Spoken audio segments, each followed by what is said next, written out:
Bookings.com, your all-in-one flight booking solution designed for convenience, affordability, and seamless travel. Why choose us? From booking your flights to getting you to the airport, we handle it all. Book now at www.travelinbookings.com and start your journey with ease.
What's up, buddy?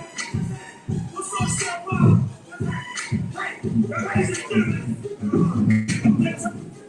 what's happening? What's happening? What's up, buddy? What's up, Shabba? Hey, ladies and gentlemen, y'all next time. Turn this thing on now. Now let me see everybody do it. Hey, let's go. Stop it, Michael. We do this there. You can do it all by yourself. Let me see you do it. Let me see you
Now this exception I hope you use for there. Yes, I use So it for myself.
Mic check.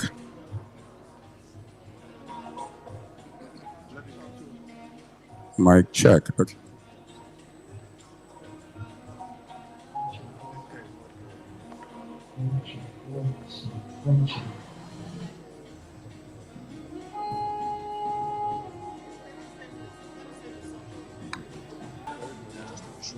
Come on.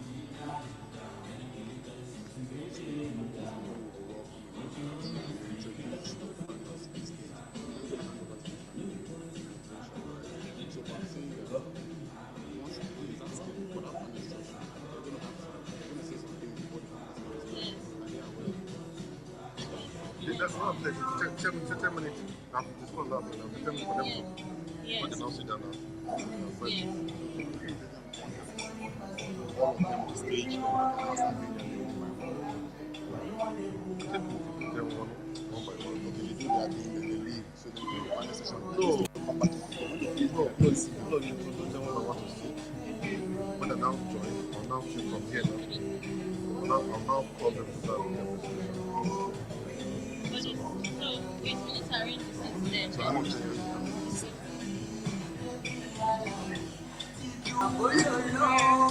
so we need one more seat. That's an issue. We need to do that because it's almost 6. We need to start.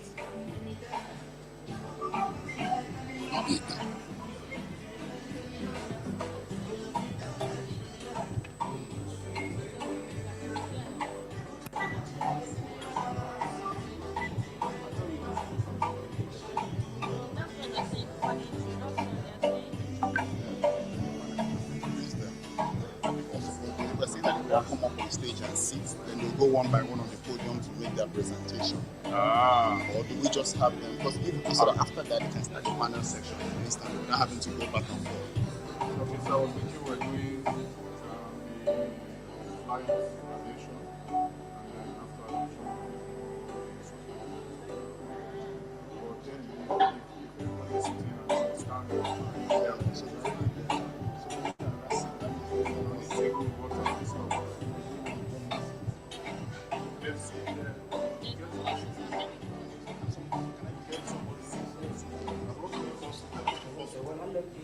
so that's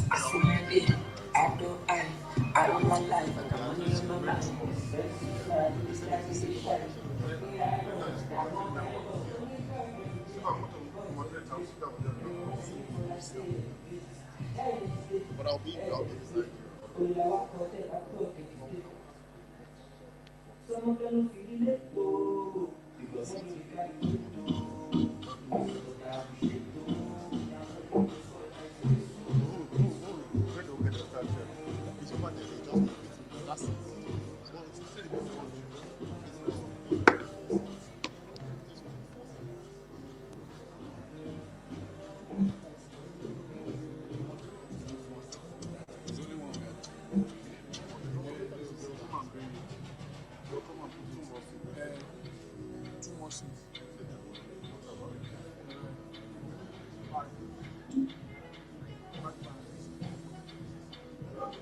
That's why we were thinking.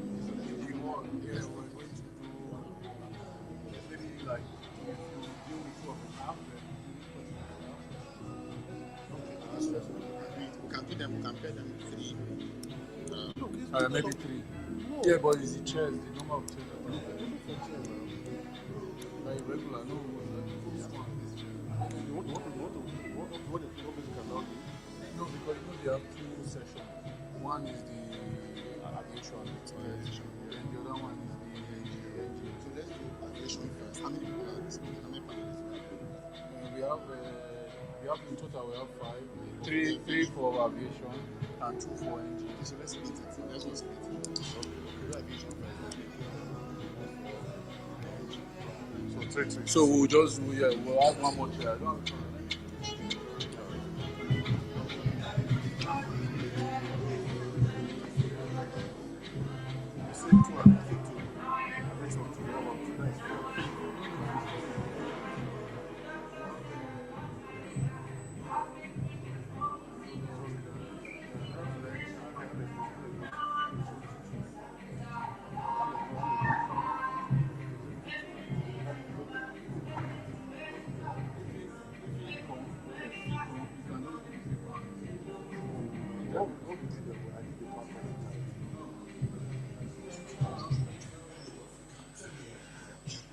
Hello, everyone. Good evening. Good evening, everyone. First, I want to welcome everyone for first things first. Everyone looks amazing. I mean, I'm looking at everyone's outfits from the ladies and then, of course, the gentlemen as well. You all look very good. And then we welcome you guys. My name is Isinguzo Franklin Sperry, and I'll be your pilot tonight. Yes. Sorry? Okay. Yeah, so, okay, hello. Is this better?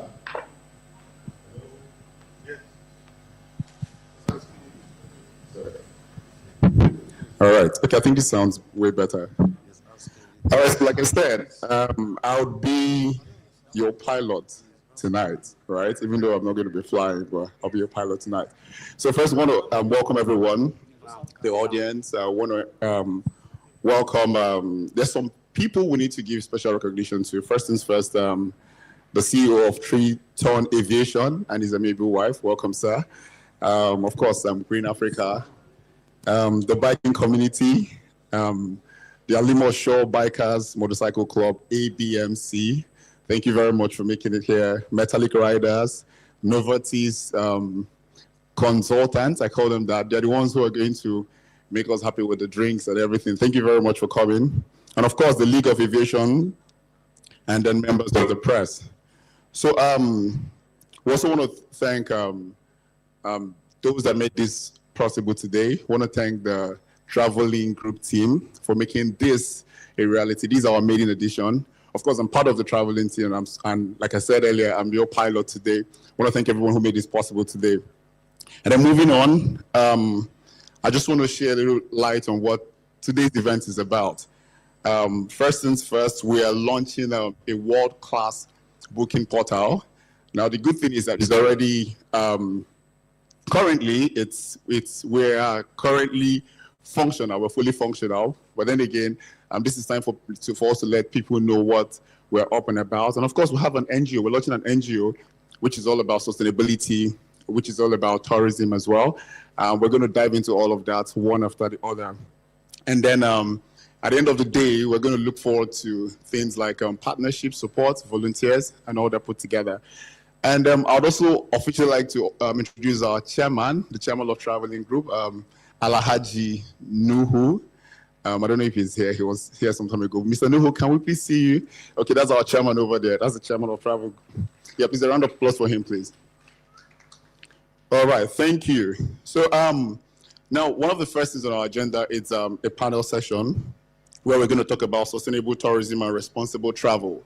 You know, this is something that a lot of people overlook in tourism. I mean, I remember one time we had a conversation with our team, and we're talking about the effect of Dirty December, for instance. You know, how people just think about coming over to Nigeria and then having a good time. You know, we see people come over to the country. There's a lot of, in quotes, turn up. People go to the beach, people go to the resorts and then make a mess, and everyone travels back to their place of, we're talking about the I just got back people, everybody goes back to their countries, and then people move on like nothing happened. But then our environment suffers for this. We're talking about the pollution that comes after all this enjoyment, so to speak. So these are the things we're going to be talking about today. And then I would like to also welcome Mr. Alhaji Nuhu to the stage, as he's going to be the one to moderate a panel section as regards this. So please welcome Alhaji Nuhu to the stage. A round of applause for him as he walks to the stage.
I'd like to talk about him. First and first, he had over 2 decades of experience in service delivery across the aviation, oil, and gas industry.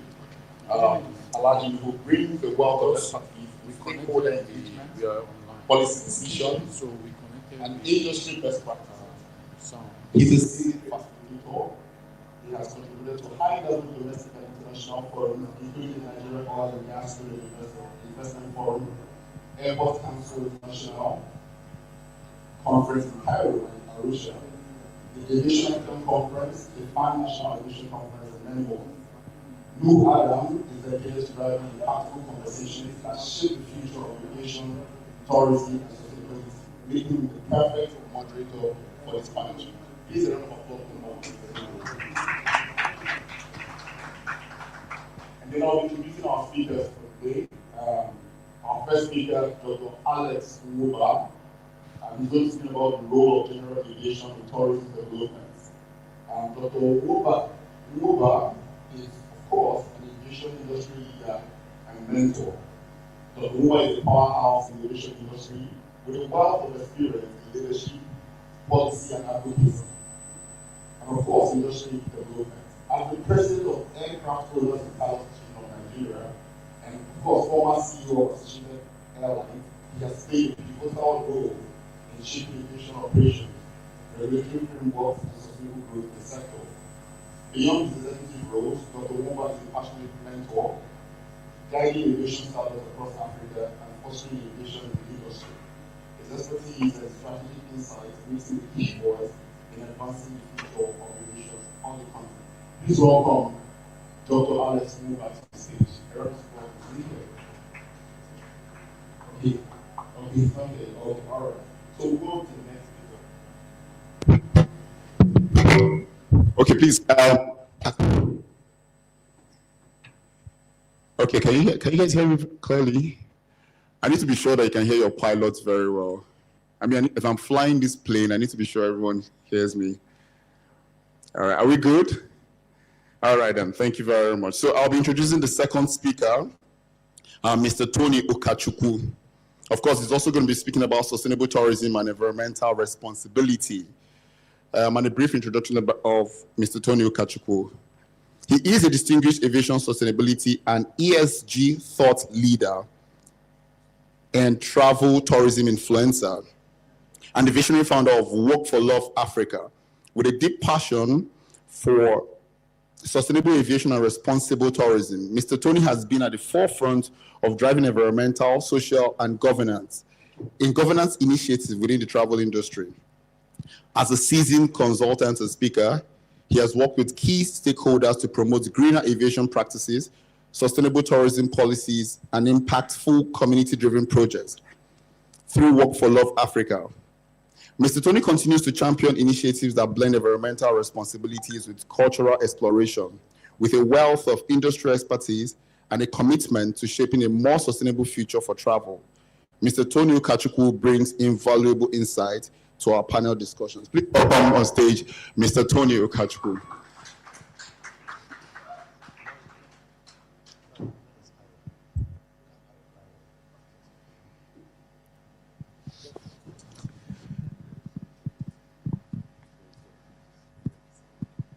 Welcome, sir. And yes, you do look good. All right. So our next speaker is Mr. Tayo Orisadari. Mr. Tayo, please forgive me if I don't pronounce it correctly. Mr. Tayo Orisadari. He's the managing director of Metro Aviation. And of course, he's going to be speaking about the role of general aviation in tourism development. With over 2 decades of experience in aviation, financial services, customer relations, and ground services, Mr. Tayo has played a key role in shaping service delivery for top-tier aviation brands. Beginning his career with Landover Aviation, he has built extensive expertise in operational excellence and industry best practices. A recognized thought leader, Mr. Tayo Orisadari has been a speaker and a facilitator of major domestic and international conferences, including the Aviation Africa Conference, Africa Business Travel Association, FAN National Aviation Conference, and the Nigeria Youth Africa Chamber of Commerce. With a passion of driving innovation in aviation and customer service, he continues to contribute to the industry's growth and transformation. Ladies and gentlemen, please welcome Mr. Tayo. A round of applause, please.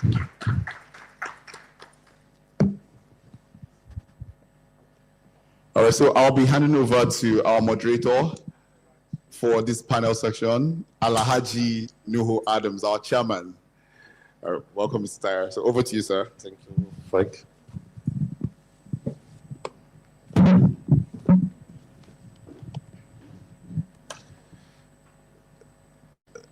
Good evening, ladies and gentlemen. We're very happy to have all of you seated here. Please, the evening is made for us to just relax, network, and have fun.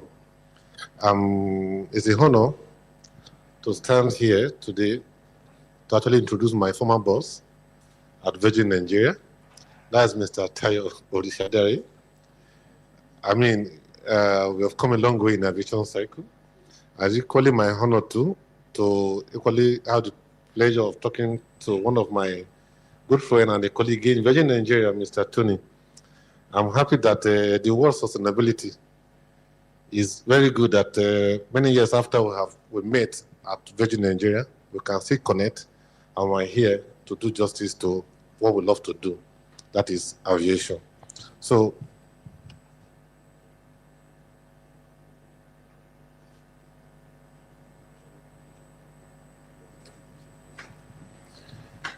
I will start with Mr. Tayo Orisadari, and what we want to talk about. Aviation has many phases, and if there's anyone that we think has not been able to connect with tourism, it's the general aviation. So Mr. Frank had just introduced Tayo Orisadari, so I don't need to repeat myself and bore you with his CV. So I will invite him over to the podium. He will give us a 10-minute talk on general aviation and how it helps tourism.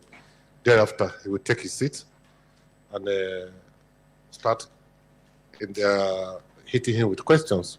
The question we are hitting you with is not meant to allow you to crash, rather is to stabilize you as you cruise along in the discussion. And please, this panel is not complete without the audience.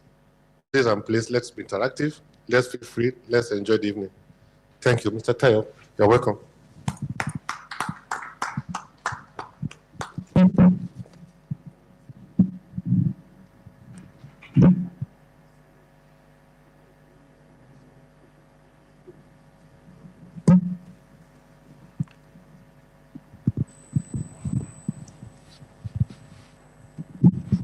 Good evening, ladies and gentlemen. We're not here for a funeral, are we? Good evening, ladies and gentlemen. All right. So we are here for something that is really happy. And I think one of the most important aspects of tourism is that it promotes well-being in the form of relaxation. Although I remembered having had a chat with Mr. Tony Ukachuku on one of my podcasts. We haven't published that series, and he called that one pleasure travel. So beyond pleasure now, there's what we call pleasure travel in tourism, where you actually blend a bit of official work and you also find time to rest in between. And I mean, that is how tourism is beginning to actually grow across the world.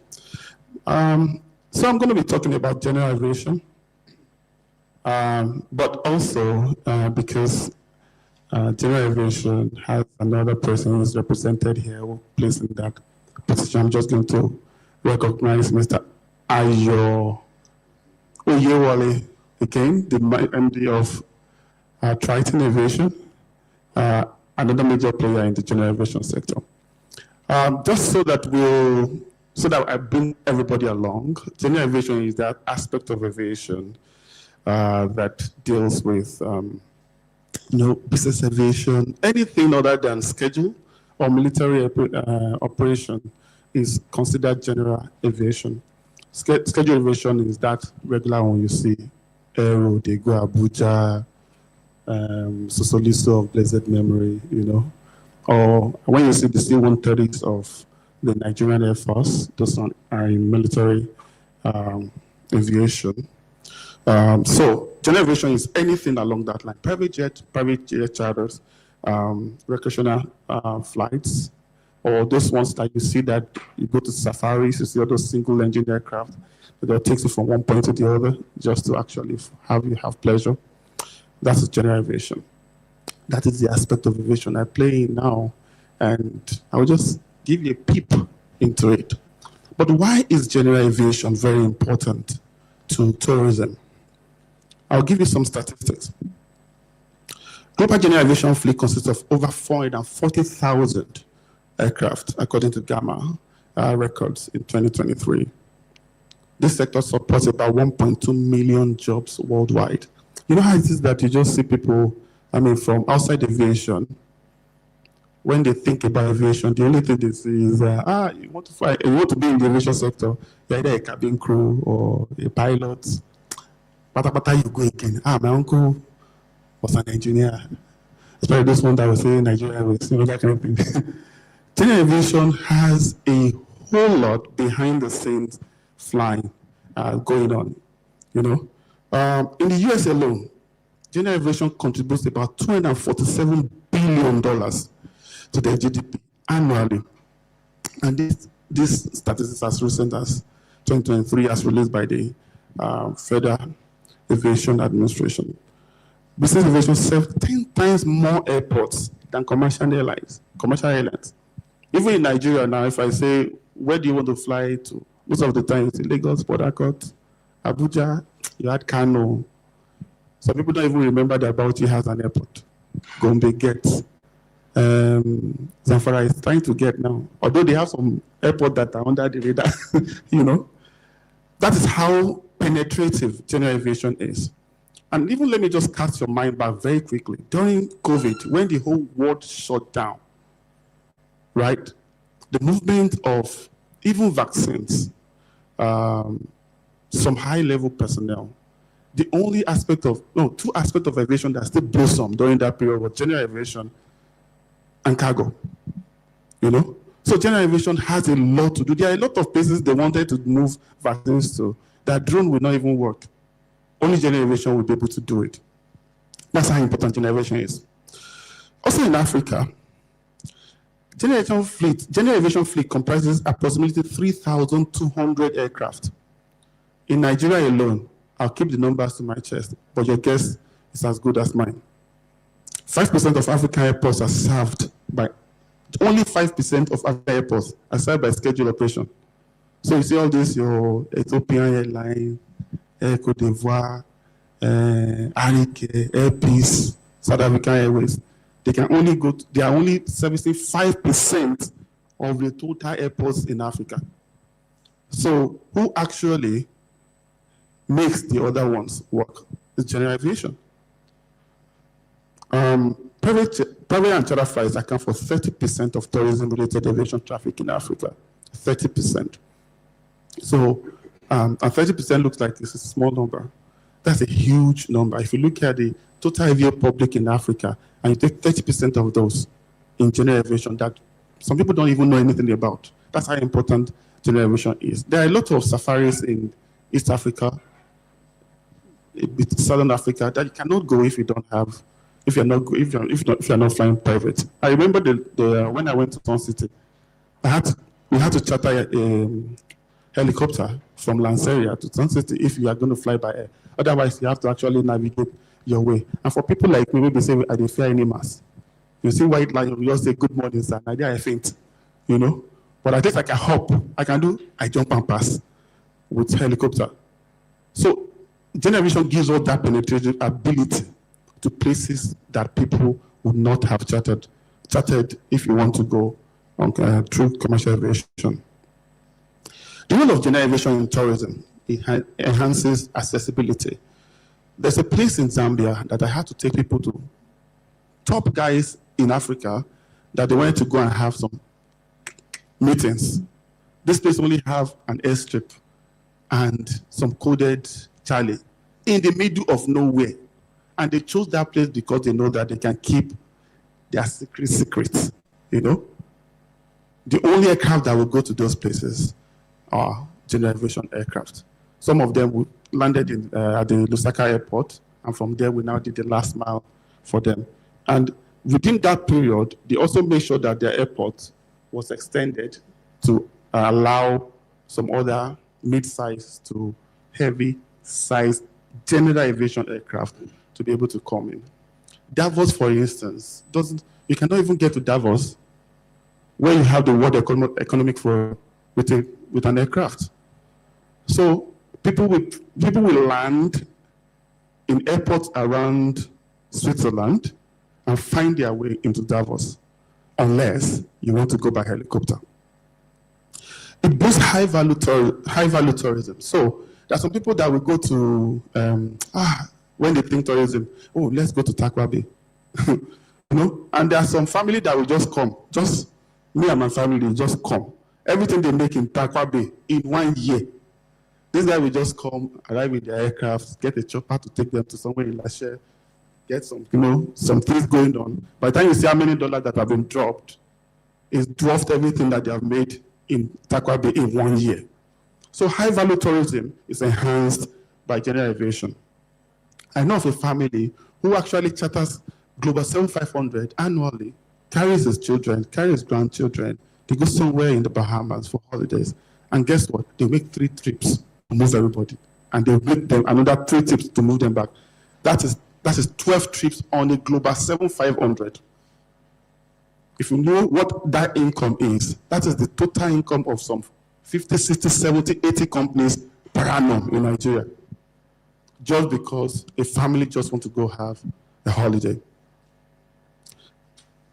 The Botswana Okavango Delta relies heavily on general aviation for the safari exclusive tourism. I've already mentioned that.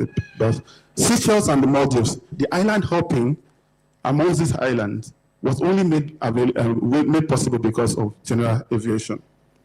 South Africa wine tourism too. Helicopter will do a lot of those, and that's also in general aviation. So in general, I only have 10 minutes, so in order to just round it up, general aviation contributes a lot to improving, in order to improve general aviation, whether in Nigeria or in Africa, we still have a lot to do in the area of improvement of infrastructure, streamline of regulations. See, for you to fly a private jet from point A to point B, it's not like when you are doing charter operations, you need to get overflight clearances. I'll give you an example. If I'm flying from here to Dakar, for instance, every airspace that I'm flying through, when I leave Lagos, I need to get clearance from Benin Republic, from Ghana, from Cote d'Ivoire, from all those countries, Sierra Leone, Guinea Conakry, and sometimes it depends on how you are doing. You do a bit of Gambia before you get to Dakar, for instance. All of that you need to get overflight clearances before you get to that place. Perhaps maybe when we have open skies and we really, really open at, for example, if I'm going to let's say Vienna, I'll get Eurocontrol permit just like that. But just to get Niger, where Egypt, Libya, all of those airstations along the line, it can take me for 3 days. Meanwhile, just one email, I will get the one for Eurocontrol. And that means I can go anywhere in Europe. Because we don't have that level of sophistication and penetration in Africa, it really stifles the growth of generation. I still have some points, but I'll leave it at this point in time just to manage time. And I'll wait for when you can take questions. Thank you very much. Thank you very much. We have a nickname for my former boss where we work, which is Tayo. We probably call him Alpha T. You will never disappoint us when you come to presentation. Thank you very much, Tayo Orisadari. Once again, let me welcome those guys that just walked in. Our next speaker, I was already introduced before you came to the hall. His name is Mr. Tony Ukachukwu, a fine gentleman that our path have equally crossed, where we worked about 10 years ago. And we are still sustaining the relationship up to today. He's a specialist in his own field, so I will not speak for him. So I can only have the pleasure of inviting Mr. Tony Ukachukwu. But he has another name. We call him Tony Gray Ukachukwu, and you can see the gray in his face. Thank you very much. Good evening, ladies and gentlemen. It's a privilege to be here. I want to first of all appreciate the organizers of this event and the epic launch of the travel portal. We're very supportive of it, and we're hoping that it will grow and grow. So this evening, I'm sorry, I don't have any presentation. I was told it's supposed to be a panel discussion. But anyways, I'm going to be practical with my topic, which is sustainable aviation and responsible tourism. Of course, for those that know, aviation contributes 2% to carbon emission. And what that means is that even as we try to fly from point A to point B, we are causing some damage to the environment. And the question now is, how do we, kind of try to do our business? Because, of course, aviation promotes catalyzes socioeconomic development. How do we kind of socially develop and economically as well without damaging the environment? That is a very difficult thing to do. Whereas in Europe, they are trying to cut down on air travels. In Africa, we are even yet to connect to our destinations. So while Europe is saying cut down on flights, Africa is not yet connected. Where our economies are not yet connected. The entire just talked about connectivity and how we help and do all those stuff. And some people somewhere are saying, we should cut down on our flights. So it becomes a very topical thing to how do you balance, preserving the environment and also growing economically. And that's where sustainability comes in. So basically, sustainability is how we can take care of our needs now without compromising the needs of the future generation to come. That's also difficult because, again, because of human endeavor, we've kind of shifted the way the ecosystem of the world is from technological advancements and what we do for work and all that. For example, just like aviation is trying to taking people from point A to point B. But whilst we do that, we're losing CO2 to the environment and damaging the environment. So sustainability is how we now begin to look at balancing these issues. So practically speaking, sustainability actually has to do with, start with we as individuals, start with us as individuals, before we start talking about corporations and what they do. How do you live sustainably at home? Is the question I want to ask everyone now.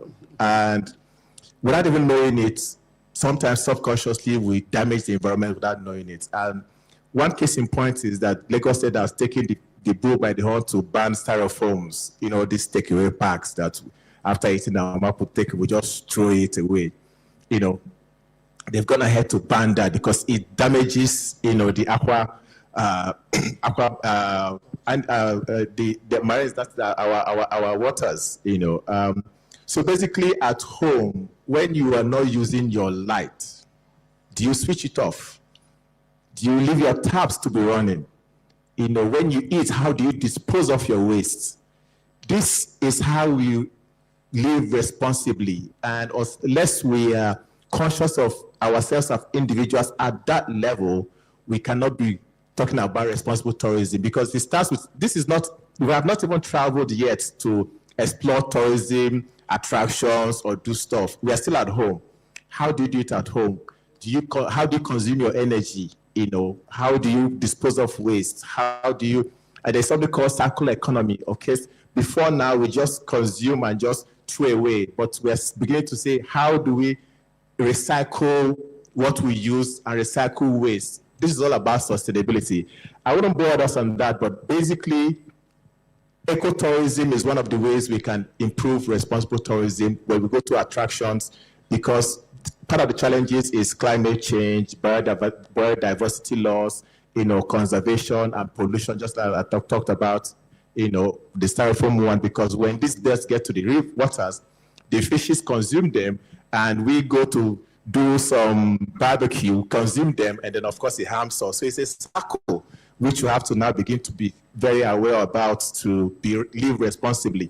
So the solution basically is for us to live responsibly. Somebody talked about Dirty December. There was a whole lot of influx of people to Lagos, but nobody took time. Everybody was talking about the numbers, how the clubs were filled, how the beaches were filled and all that, but nobody was taking cognizance of the damage. You know, these people that came, I just got back people that came to meet us here, you know, what they did to the environment, you know, is very damaging if we don't begin to look at how to make our environment sustainable and livable. I wouldn't bore us with so much. It's a privilege to be here, and I will hope we can take this further during the panel session. Thank you very much.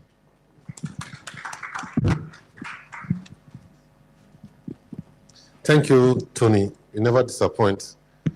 I hope the younger generation are pleased, because we that are above 50, they say where we are coming from. But not lie you, I still have 150 to go. So we are here together. Tony, when you were discussing something about sustainability and Dirty December, something crossed my mind about Dirty December. To me, they end up dirtying the environment the more. So my question I'll be asking you now is that what is the way forward for 30 December is another few months away, or sorry, 8 months away, and they will come again because most of them catch their fun by dirtying our environment. So what is it you think the government can put in place and start preparing for 30 December using Lagos as a case study? Thank you very much. So just like the word says, Dirty December, they are coming here to dirty our environment. But anyways, the way we can make it better is to prepare for events like this, create ecologies, for example, make sustainable event centers that are eco-friendly, that are green, you know. So, I mean, Dirty December, you know, contributes to the economy of Lagos. However, how do we leverage on this economic, you know, boost without damaging our environment is the question, you know. So getting lodges and accommodation that are green, that are responsible, event centers comply to the sustainability standards, you know, what they do so that their waste does not add to, you know, damaging the environment. These are some of the ways the government or private individuals can look at making sure that it's a healthy, clean December, not dirty December. Thank you very much. Thank you, Tony. Another, let me talk to Mr. Tayo Orishaderi.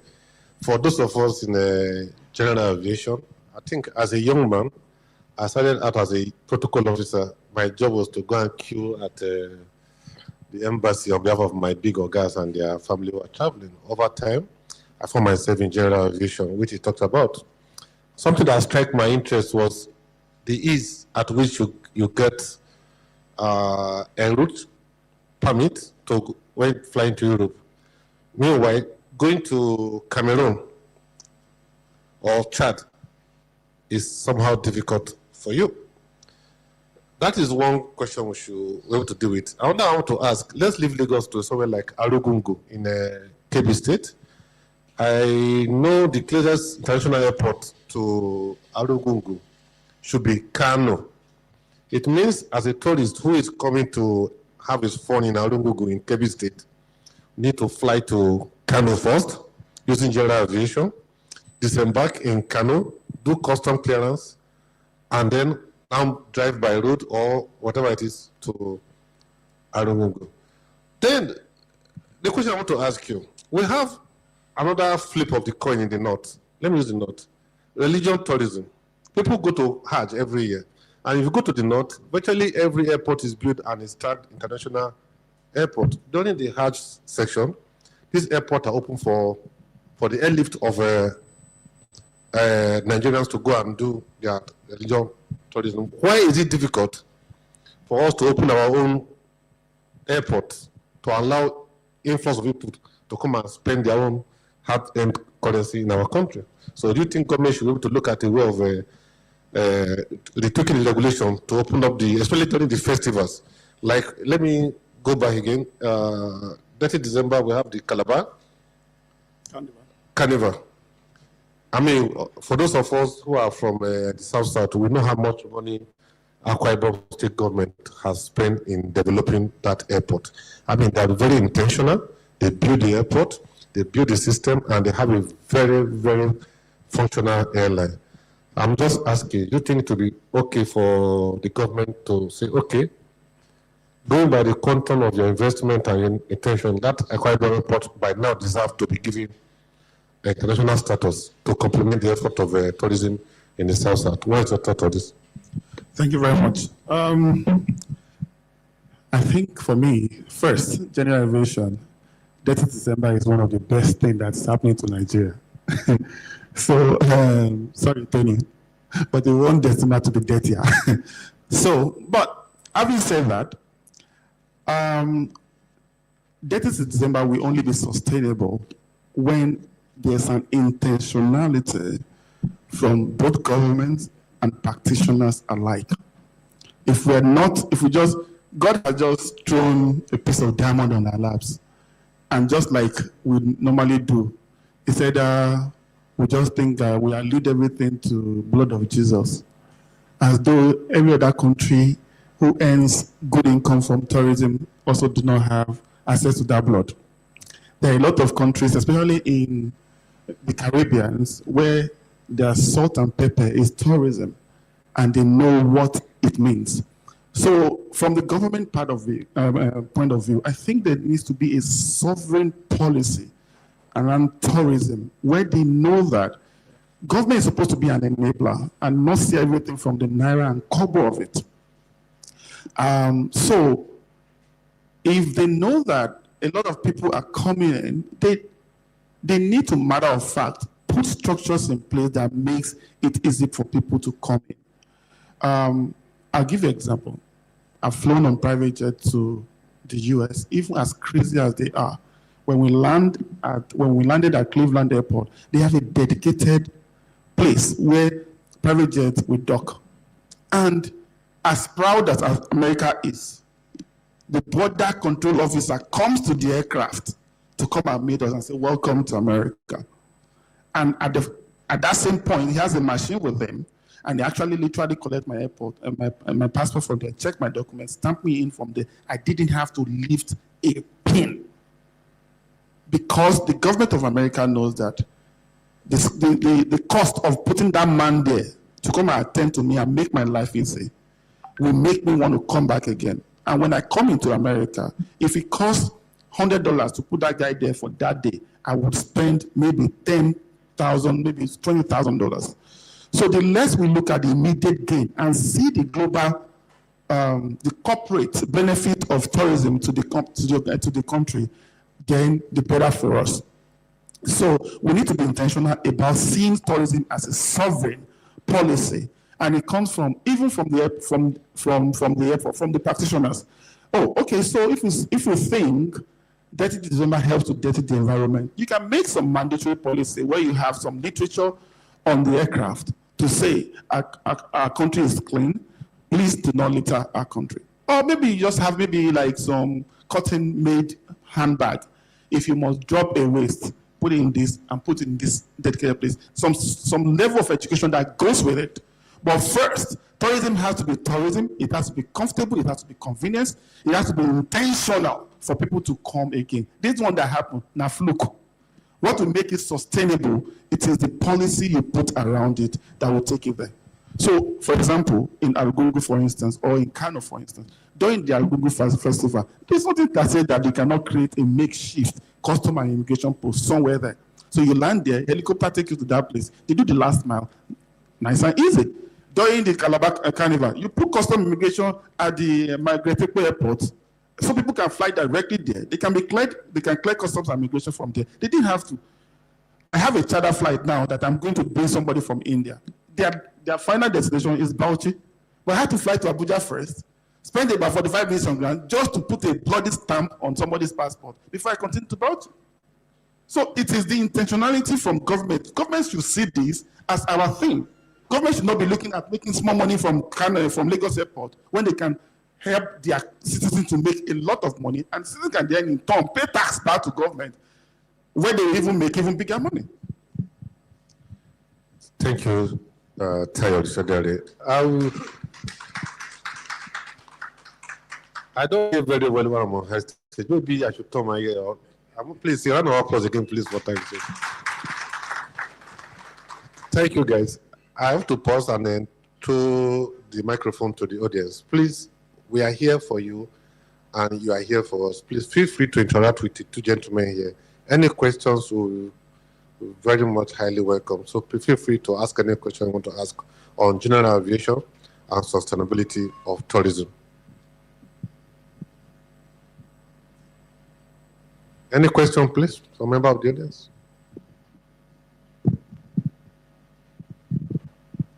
None yet? Okay, I will take on Mr. Tony again. I will try to share my journey time. Okay, thank you very much.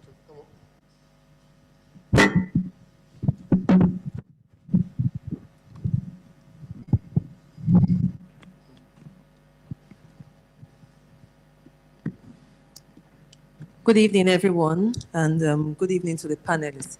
So I just had a thought. There is this international market at Jakonde. It's called, I think, African International Market. It has a lot of African cultural things, really, really nice things. If the road there is bad, and you have people coming from outside the country to get their souvenirs there. So I was just thinking, can an airline actually invest in that? Fixing the road, publicizing the market, fixing the market, so that they can use that as an advertisement or something to bring in more people using them. Is it a possibility that, can it work economically? Just thinking.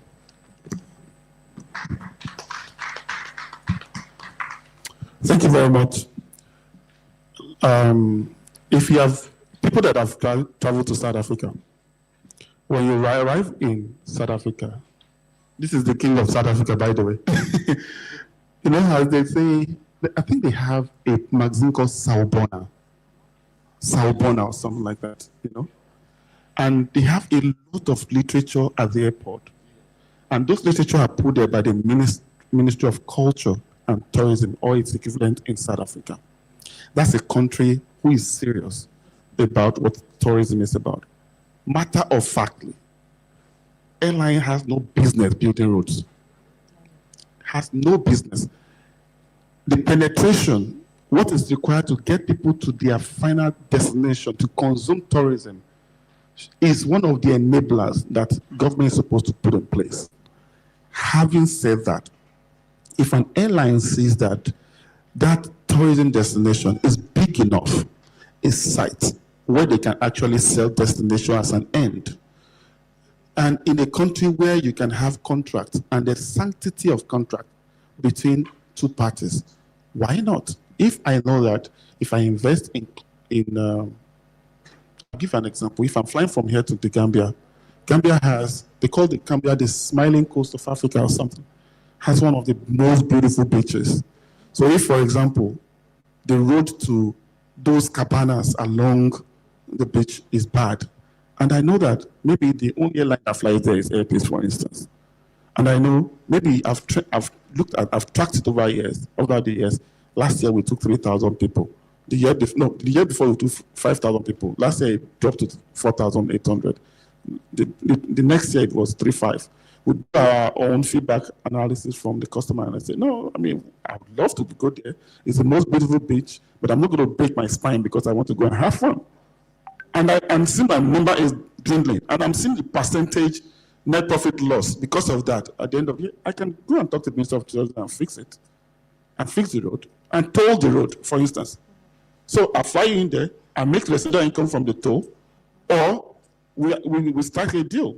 We do it. There's a government tax of 2% that comes, and between me and the government, we charge 70-30%. It's possible, but that is in a place where there's sanctity of contract. That when we agree, it's not going to be like Virgin Nigeria where we agree, and down the road, everything just goes down the drain. So it's not impossible. There's no one size fits all. The most important thing is the fact that the government sees tourism as a potential income earner, not only for the government, but for the good people of that country. And in turn, it now comes back to the government in the form of tax. Thank you. Okay, so how do we, let me put it that way, how do we get the government to get serious about tourism? We have a lot of tourist sites in Nigeria.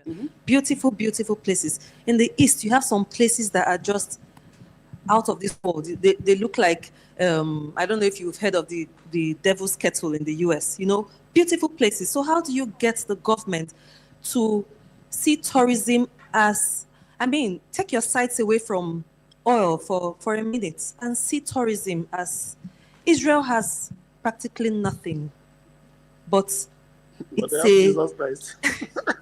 it's a huge tourist center. Dubai, for example, it's tourism they have sold to. So how do we get there? How do these aviation companies and how do we get the government to look at us and get us there? Anyway, we will not stop talking. For example, look at Dubai. When Dubai was going to start, Dubai visa was one of the easiest to get. It's not only cost effective, it's easy to get. And they make sure that they can get you there most of the time on one landing, knowing that when you come into their country, bad as the bad, you go leave $500 behind. That is a country who sees beyond the micro, immediate return they want to get. So perhaps this is the first for the love of travel. Who knows? Maybe Travel In will make sure that it becomes an annual event and they go from one location to the other and start partnering with some of the Ministry of Culture and Tourism. But we cannot stop talking about it.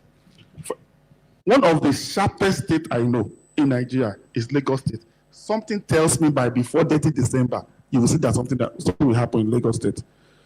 People that want to take, but in my own, there's nothing you have in every other place that you don't have in my native Ondo State or Ekiti State. Erijisha Waterfall for the longest time has the worst road in Ekiti State. But I'm sorry, Ekogosi. But now they've done the road, the chalets are beautiful, people are beginning to come there. And what they will not get immediately from your pocket, they will get it somehow. They will get people employed. They get that place developed. For example, if you see any village, when they put a university in that village, give you 3 years, it turns around. And eventually, government benefits. So it's just for us to we continue to shout it, help to partner with them, let them see what is there, and hopefully one day, God will open their ears.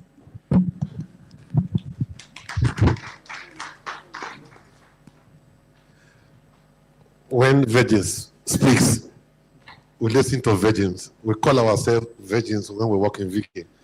I have the pleasure of handing my mic down of my Virgin colleague way back 10 years ago. So this is sustainability in aviation. Mr. Chris. Just adding to what she was asking, if how do we get the government to get involved, right? Build a road to the craft market. That's another gold mine. That's another gold mine, if I may say. And for most tourists, what they're looking for is a novelty. And that's the niche. Sometimes the novelty is even the bad road because it tells a story. You go through the bad road, then you find a gold mine. Because to find the diamond, you have to dig, right? So that's actually what makes tourism attractive. Talk about aqua safari in Ghana. You go through villages, very bad patches, then you get into a heaven. That's what makes it even more attractive. But the most important thing is not about building the roads. The people want more. I want to buy the artifacts, right? But I want other attraction. I want it to be worth my while. When I go to that destination, I want to be able to see a cultural display. I want to be able to see more about culture, the Nigerian culture. I want it to be worth my day in the place, not just go to a shop, buy and leave. So what attractions can we build around that gold mine, that would make it worth our while? I've gone to Odios Polo. Is in the middle. You almost be touching the skies in Kenya. The road is bad. But when you go there, it's on top of the mountain. They have the road, do the roasted goat. You get there. I can't even express it. You need to experience it. But it takes you like a 2 hours drive, to get to the middle of nowhere, and it's a heaven. You're almost literally touching the skies. So those are the kind of the tourists. They have good roads in America. They have good roads in Europe. So they're not coming to see your beach. They have better beaches. All they want is the novelties, those things that they don't have. The keke marwa. They want to get on the keke. They want to get to Makoko. Those are the novelties, and those are things that they don't have that new, that is different. They want to experience. But how do we build the roadmap? How do you create a framework that will make it more worthwhile?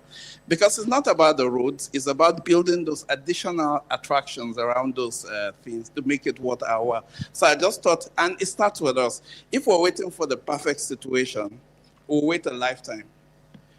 So it's not all about the government. What are you doing to promote that? Thank you. Thank you, Chris. Just to add to what you were saying, growing up, I remember if you are walking along the road and they say there's a kitchen called Calabar Kitchen, and there's another Amala joint those days, I'm sure you branch to the Calabar Kitchen first. But 4 or 5 years back, Amala has been able to rebrand itself, and is even. Is it what? There's a city center now. So only recently in Abuja, before the change of government, we only have one few place called Yaoyo and something we. But somebody from nowhere called Yakoyo. Yakoyo landed in Abuja with the inauguration of Mr. President. The place is it's not more eating joint. It's a tourist site.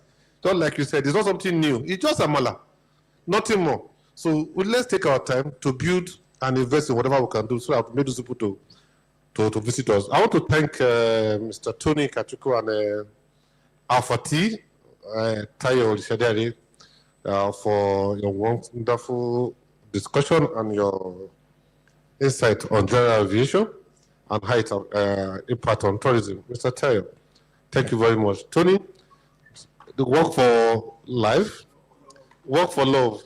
And here's love for travel. So when love meets work and travel, is a collabo. It's nice having you around. At this point, I want to please, let's give a round of applause to my two gentlemen here. And I will hand over the microphone to the big man, compere, Frank.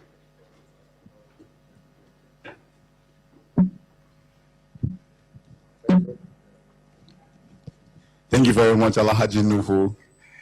He's an Alhaji, so I want to blow his trumpet a little bit. So this is Alhaji Nuhu Adams, the chairman of Travelinn Bookings. All right, guys, I hope you had a good time. So it's time for a bit of entertainment. So we have, we're going to welcome on stage our dancers, our African dancers, extraordinaire dancers, to come and entertain the audience for a few minutes. Please welcome on stage our amiable dancers. You guys can come up, please. A round of applause for them as they step on stage, looking dashing and looking very African. A round of applause, please. Please keep the hands. If your hands are not too busy, please keep coming while they step on stage.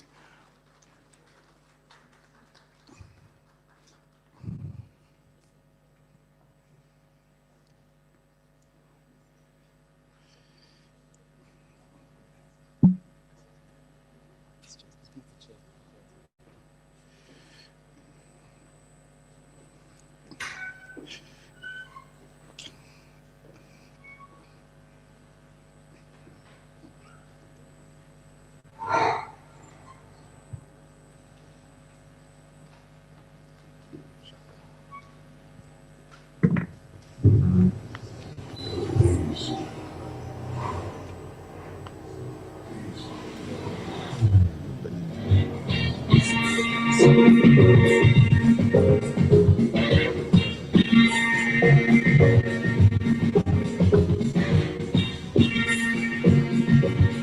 play with, don't come back.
show dance crew. Sorry. Thank you very much. That was so electrifying. Thank you. Please a round of applause one more time for them. They did it fantastic. I mean, that's so much energy.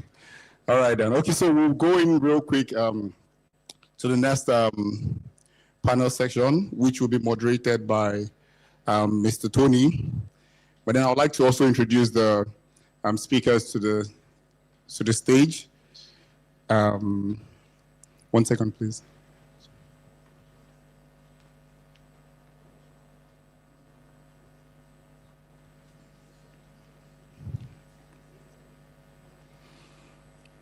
Okay, our first speaker is Assistant Professor Evidence Akayere. He'll be addressing plastic pollution for greener future. And a brief profile about Assistant Professor Evidence. Dr. Evidence is a distinguished environmental scientist and professor committed to addressing plastic pollution and promoting sustainable environmental solutions. With years of research and expertise, he has been at the forefront of advocating for innovative waste management strategies, ocean conservation, and climate resilience. As a thought leader in sustainability, Dr. Evidence works to bridge the gap between scientific research and real-world environmental action. Through policy recommendations, community engagement, and academic contributions, he is dedicated to creating a cleaner, greener future for generations to come. Please let's welcome Assistant Professor Evidence Akire to the stage. Welcome, sir. And then our next speaker is Dr. Femi Ajala Iyoluwa.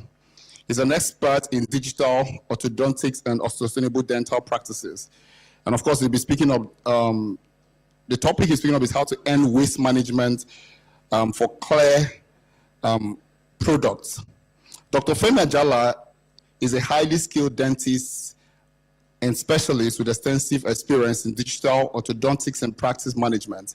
As a clinical specialist for dental enterprise, he plays a key role in training and supporting dentists in integrating Invisalign and Intero scanner technology into their practices.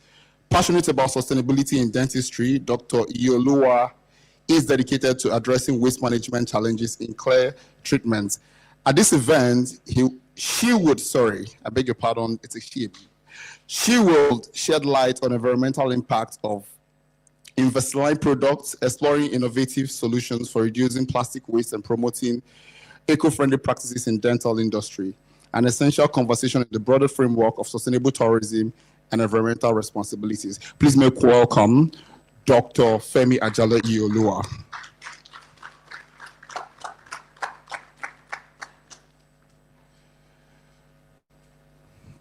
All right, so we also need to welcome our moderator for today, Mr. Tony. Welcome back on stage, sir.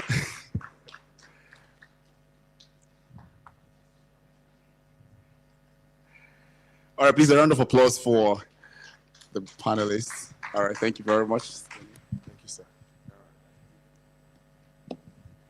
Sorry, guys, you have me back on stage again. This was not planned, but I tried to do justice to it.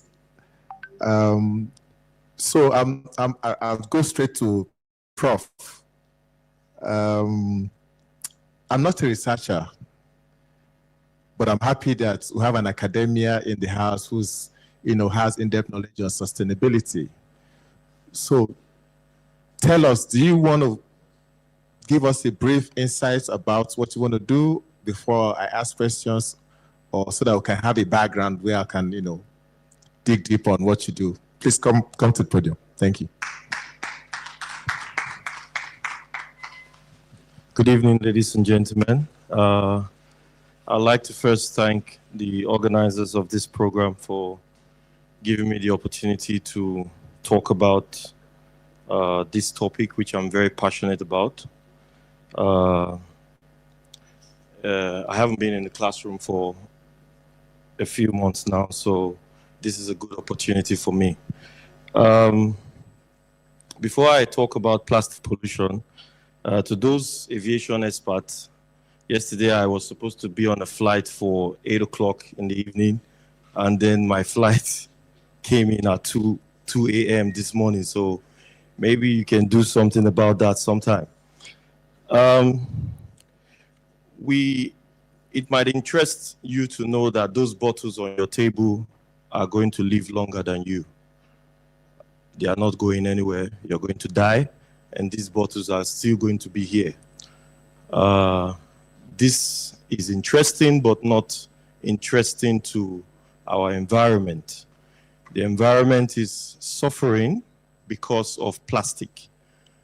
Plastic pollution is supposed to be a thing of history by now, but in a place like Nigeria and a lot of populated countries, there is no much awareness. First of all, the plastic we know, they are made up of materials that are not biodegradable.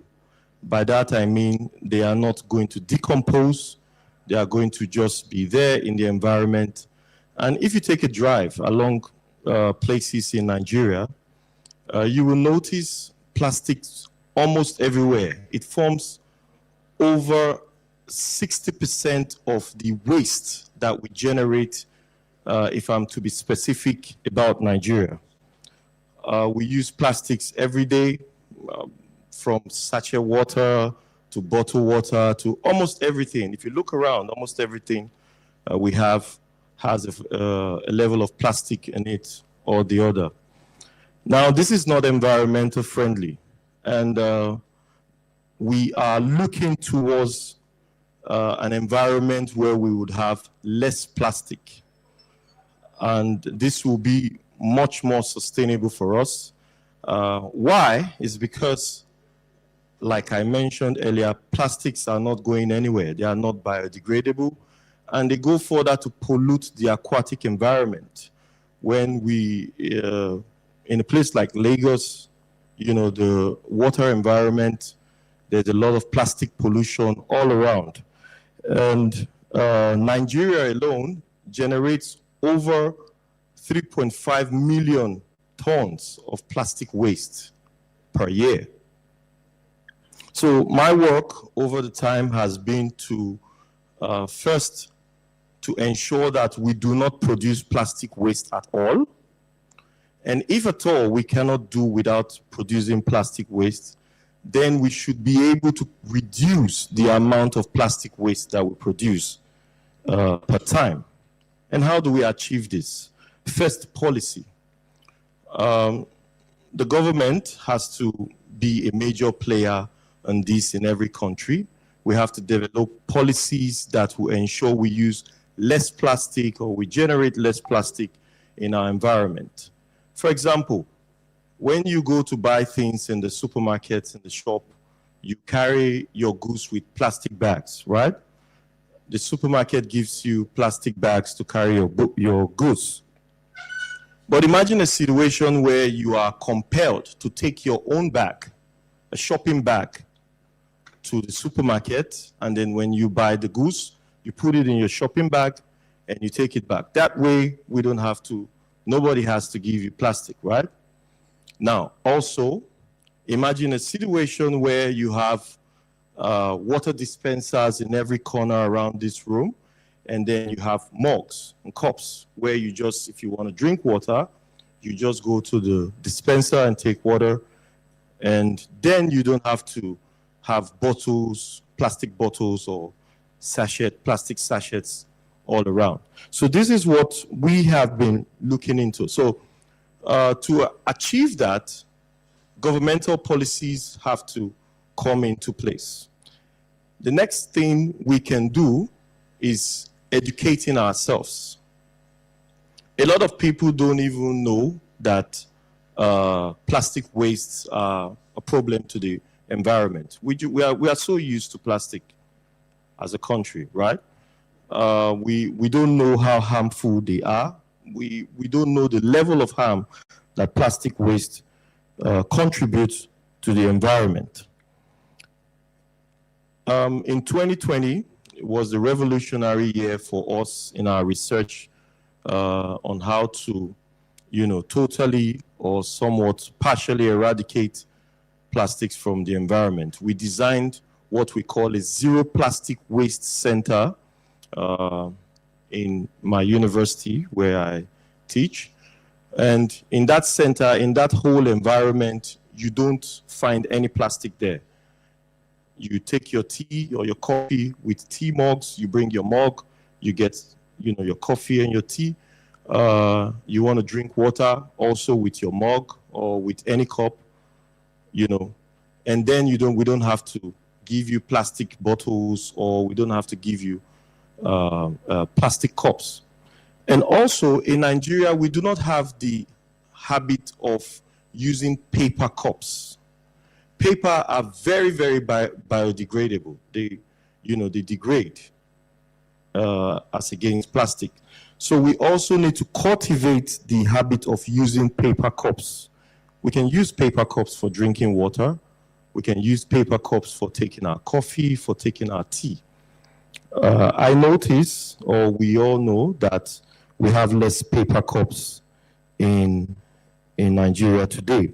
So these are policies that can be introduced into our society to curb the amount of plastics that we use. Because to be able to control or eradicate plastic pollution in the society, we must first curb the amount of plastic that we produce, and then the amount of plastic that we use.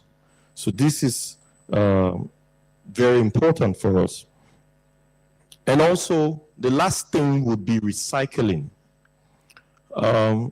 We have a very poor recycling culture, and this is what most developed countries, I would say, they have cultivated.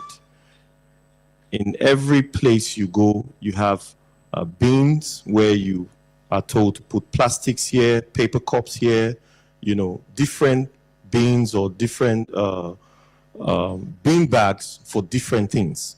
So we should be able to cultivate this habit also. Even in your homes, you can have 3 bins in your homes.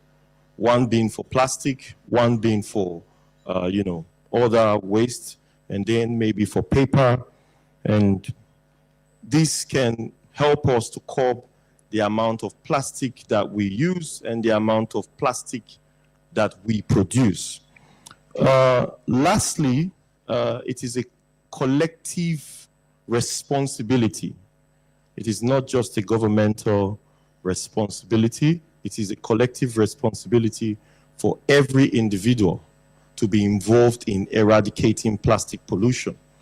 Like I said, you can, instead of buying bottled waters, or you can have, a flask, take your water wherever you're going, and then, you don't have to buy bottled water. You don't have to consume so much bottled water. And if you don't have to consume so much bottled water, then we don't have to produce a lot of plastic bottles. So I'm not going to bore us. Maybe during the panel discussion, we're going to talk more about this. So lastly, like I said, it is a collective responsibility for every one of us, and we have to create this awareness, talk to people who don't know about how bad plastic pollution is affecting our environment, and then we, on our own, we have to be involved in this campaign. Thank you very much. Thank you very much, Prof, for that insight. So in summary, basically, there has to be a whole lot of advocacy and awareness around, plastic usage. I'm aware that the Office of the Special Assistant to the Lagos State Governor on Sustainability, just recently, she was talking about, single-use plastic products, to call them SOP in aviation, how to, eradicate single-use plastic products. So I'm just going to go to Dr. Femi real quickly to come and tell us about how we can end waste.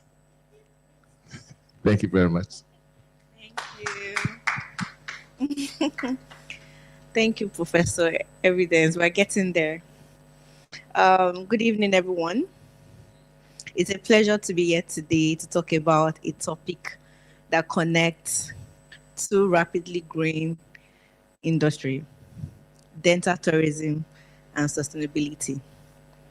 Every year, millions of people travel abroad for affordable, high-quality dental care, especially for clear aligner treatment.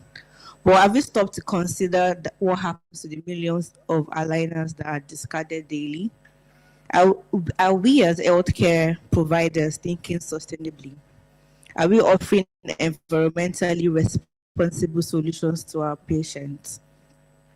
Today, I want us to explore how we can align dental tourism with sustainable waste management, ensuring that patients not only live with a perfect smile, but also leave a positive impact on the environment.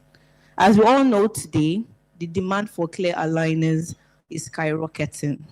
They are fantastic alternative to traditional braces.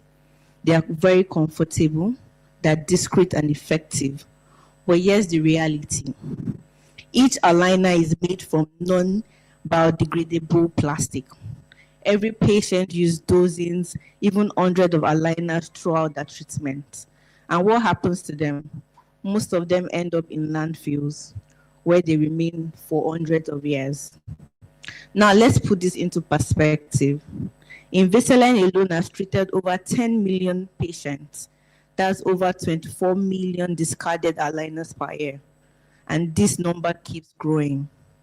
For dental tourism hotspots, cities and countries, attracting thousands of international patients, the responsibility is even greater.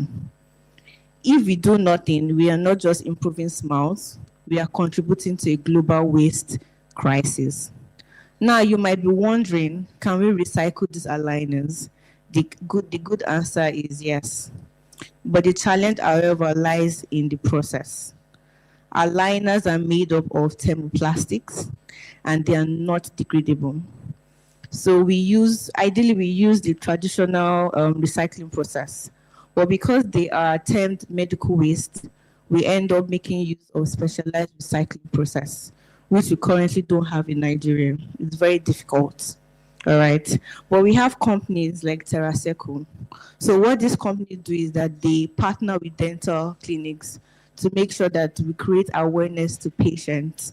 And then right now we're working on a policy that makes sure that there's this partnership between the Terraseco and dental clinics worldwide.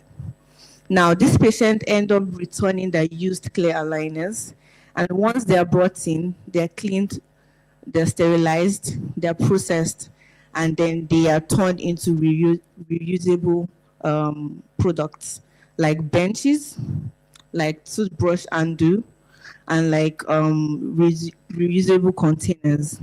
So this is a game changer for sustainability in orthodontics. Now, what can we as professionals, as dental professionals, clinic owners and industry leaders do?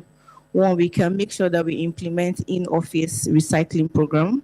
And like I said, we have to create a place where patients can come in and drop off their clear aligners so that we can partner with Terraseco or any sustainability recycling programs to help recycle our clear aligners, right?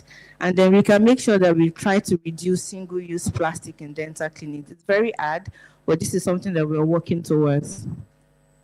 So we're going to replace plastic packaging with biodegradable alternative, and we're going to choose eco-friendly dental products. And we're also going to work with sustainable tourism practices and work with institutes like green hotels and eco-conscious transportation services to offer more sustainable travel options for patients. Now let's talk about the possibilities. What happens to clear aligners once they're recycled? Like I said, they can be turned into amenities like park benches, tables, outdoor furnitures, and everyday products like toothbrush undos, containers, and office supplies. So we have challenges that we face as dentists. Of course, adopting sustainable waste management in dental tourism isn't without challenge, but we have to address them head on. We have to create awareness. We don't have enough awareness.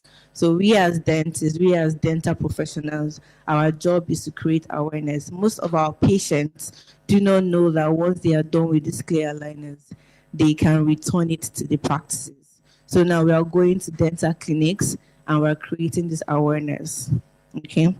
As more travelers become eco-conscious, they are actively seeking healthcare providers who care about the planet. A sustainable clinic is no longer just an ethical choice, it's a competitive advantage. Imagine this: a patient researching dental tourism destination sees your clinic advertising its green initiative. They see that you offer recycling programs, you use eco-friendly materials and support sustainable tourism. They choose you not just for your skills, but for your commitment to the environment. That is the future of dental tourism, where quality care meets environmental responsibility. So as dental professionals, right, we have a unique opportunity. We are not just transforming smiles, we are shaping the future of sustainable healthcare. By adopting clear aligner recycling programs, reducing plastic waste, and promoting eco-friendly tourism, we can minimize our environmental impact while attracting responsible travelers. This is our moment to lead, to make sustainability not just an option, but the standard in dental tourism. So let's take that step together, because a healthier planet starts with us. Thank you.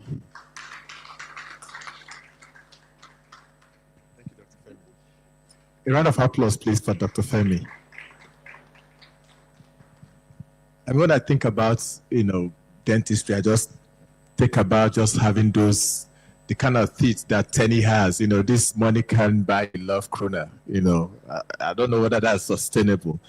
Anyway, I'm thinking about that as well. When you mentioned aligners, I actually, when I looked at the word, I actually thought you were talking about eyeliners.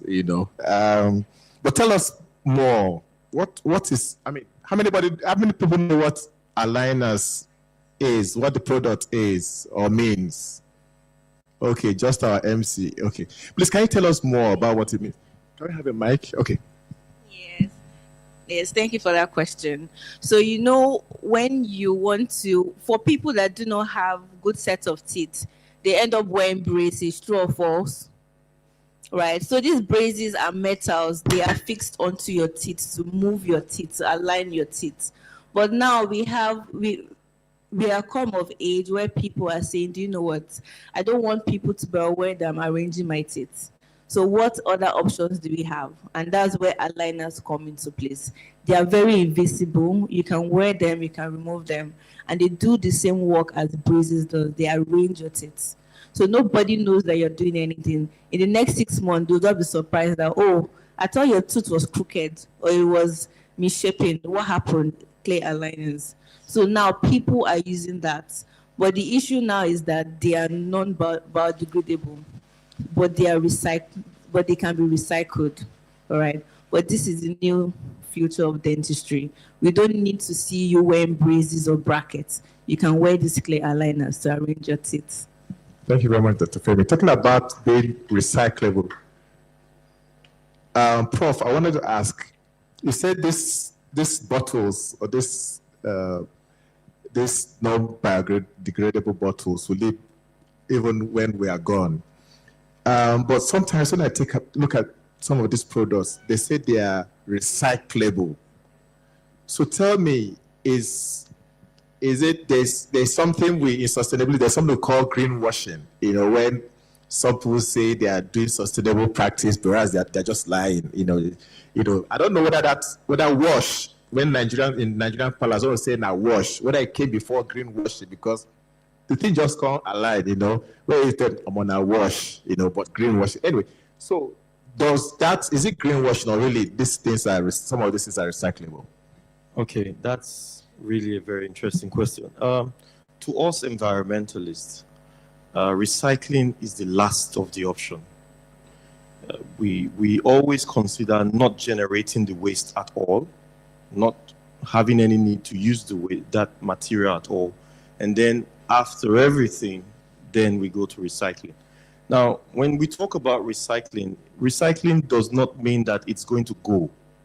It just means that you've used it for this particular purpose, and you are converting it from this purpose to another purpose. I'll give you an example with plastic like this.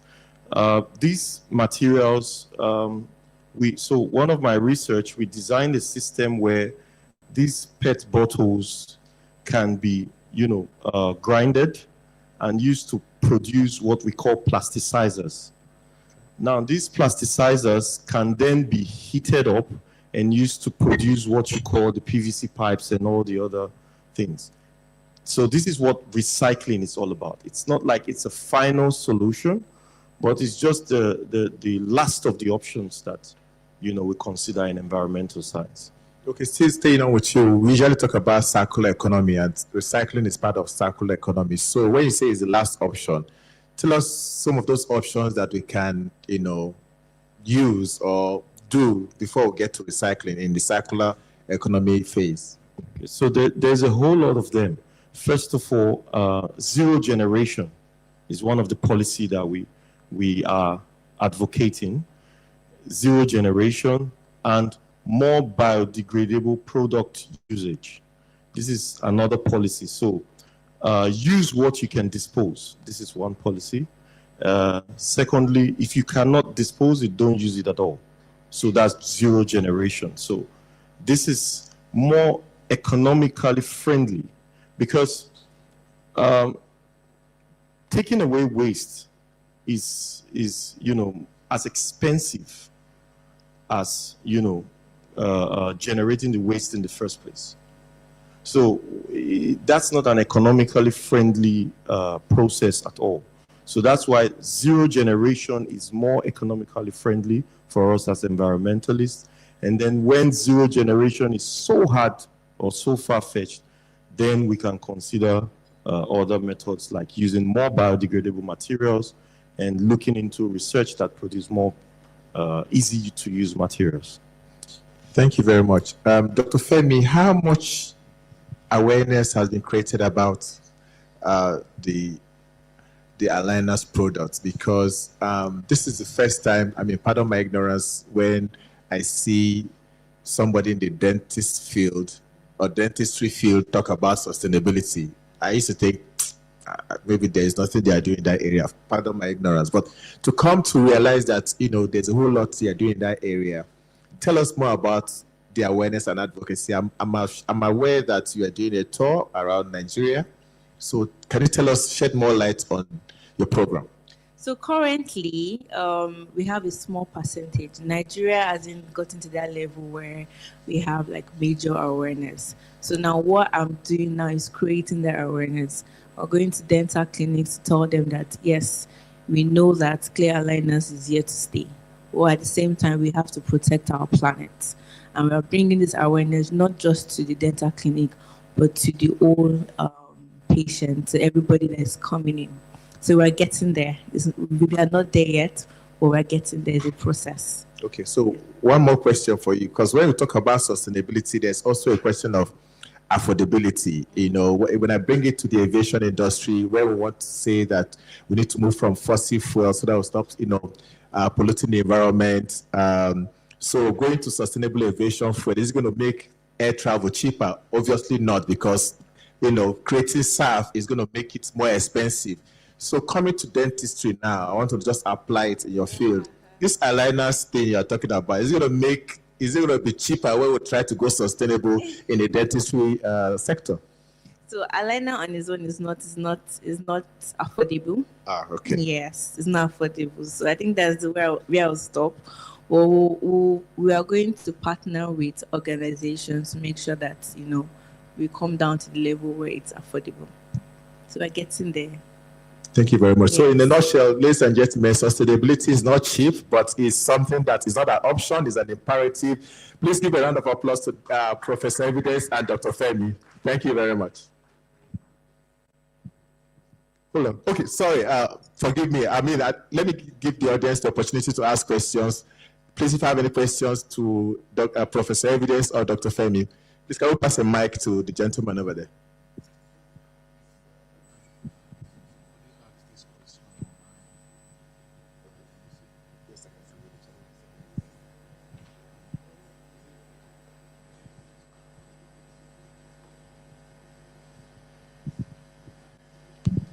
Thank you for that wonderful presentation. My name is Chris Oyesomi. Okay, I just want to tickle our brains a little bit. So it's not really a question per se. It's not as if we are bereft of policies and ideas, right? When it comes to biodegradable materials and all that, and then recyclable materials as well. But one thing I always want us to look at is domesticating those policies. Nigeria is a very peculiar polity, right?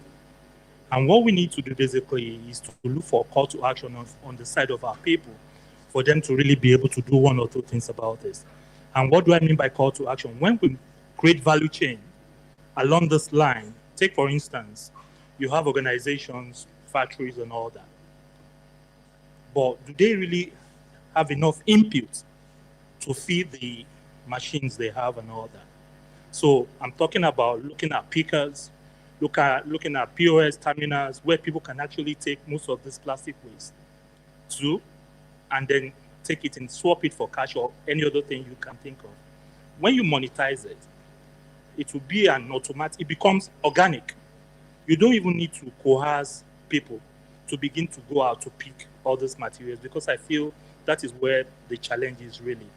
You see, when you do this, Nigerians by default, not even in Nigeria, go abroad, go to nowhere and all that. You walk into a supermarket, you are compelled to pack all this plastics yourself, because you know once you get there, you get something in exchange for that. You can actually use it to get products, or you get cash. You understand? You get cash back. I think we need to begin to look at more creative ways. Because really, yeah, I understand the fact that you were looking at zero production in the first place. But we've generated this over centuries, actually. Do you get? And look at the commercial implication or the economic, the multiplier effect of that on our economy. You are looking for factories to set up, you're looking for people to set up factories and all that. And you're putting additional constraint on them. It's going to serve as a deterrent. Yeah, I'm not saying, okay, fine, that's the route to go.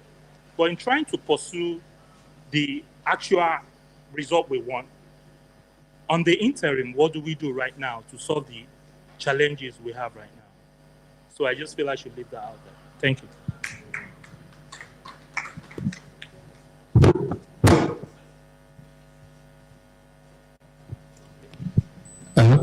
So let me just add to what. My name is Shegun Daudo.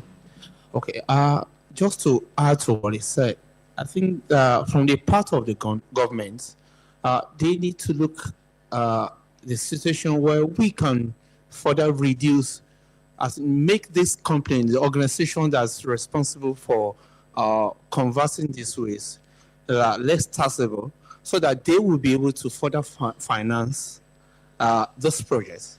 With that, they will be able to commit more, and what is suggested now will have been a very good idea, because I know that once I'm less taxable, I have more funds to swap for the waste.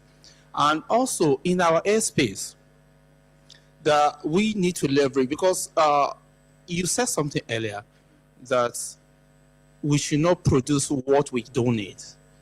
How do we ensure that? Because as a business owner, I want to make more money, and this is my business, producing this plastic. Definitely, I need more customer, and I need to grow my income every year. But how many of those my production is going to go out? I need to get more customer. But is it needed? No.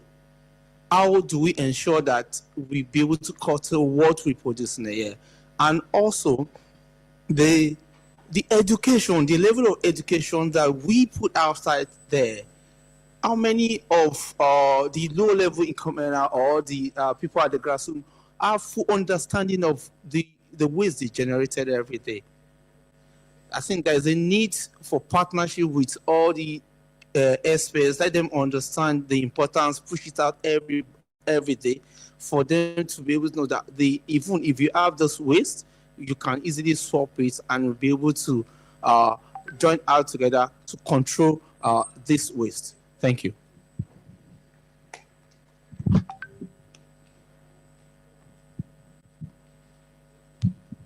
A round of applause for you, please. I want to believe that was a comment, not a question, right?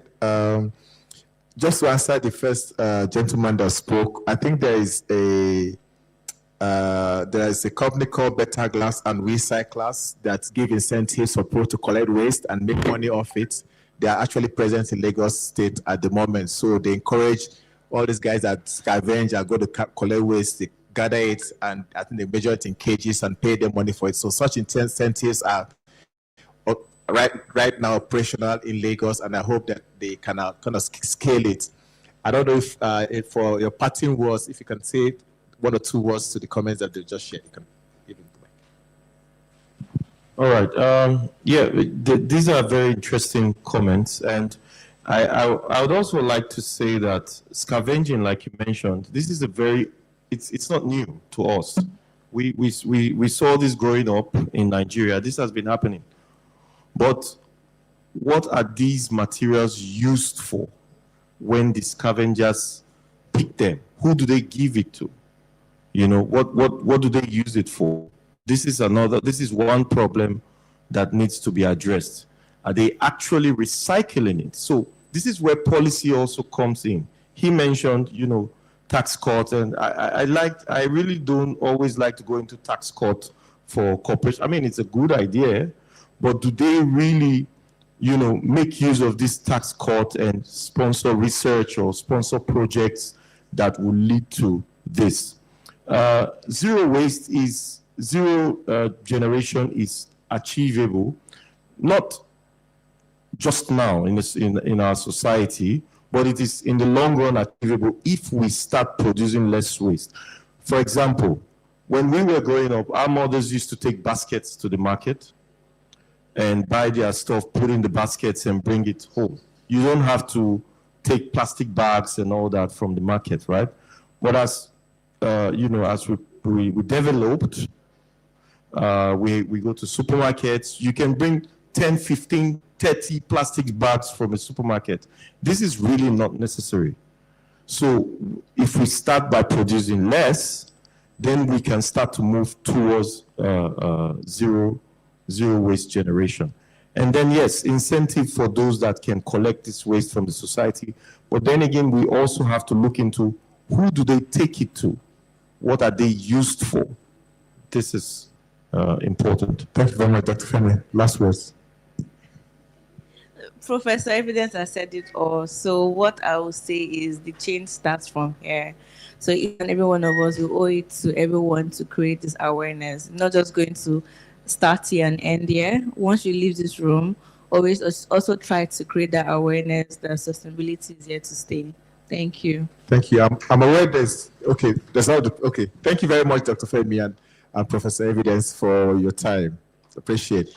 There's a question that came online. I think it was during my own session, and the question was: with the challenging security situation in most parts of the country, how can we be intentional with attracting tourists? There's no brainer about this. Security is a major challenge with attracting tourists. If where I want to go spend my money is not safe, I'd rather not go there. So the government needs to work a whole lot around the security architecture to make tourists have a sense of belonging to want to come. But again, media has a whole lot to play in this regard, because if I can just give a little statistic, some think Nigeria is less safer than South Africa. South Africa is far worse unsafe than Nigeria, but the media out there kind of projects Nigeria as less safe. So it has to do with some media projection as well. So government has to do a lot more on this security architecture, and also as media people need to project the good parts and the good things that Nigeria has to offer, rather than us just projecting the negatives. Thank you very much.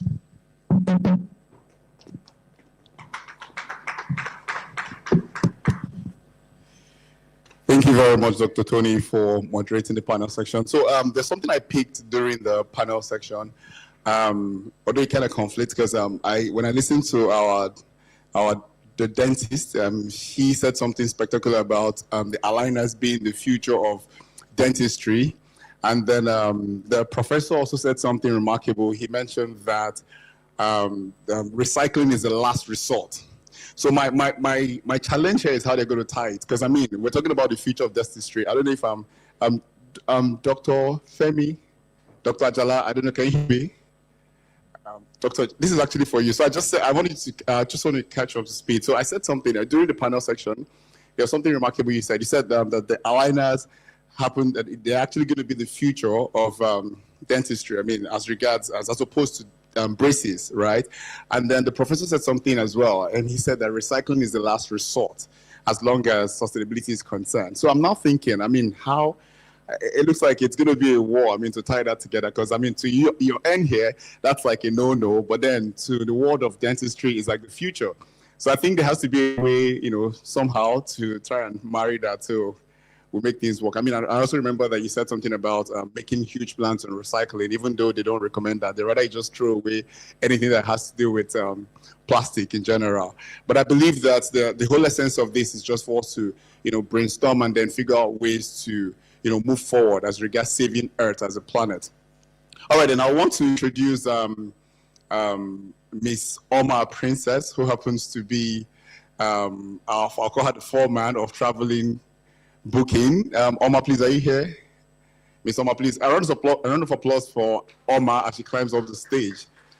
We're going to be unveiling the Travelinn Booking portal, which is a thing of happiness. It's a major milestone. We want someone to Dreaming of your next adventure? Whether it's a business trip, a family vacation, or a solo getaway, booking your flights just got easier. Introducing Travellinnbookings.com, your all-in-one flight booking solution designed for convenience, affordability, and seamless travel.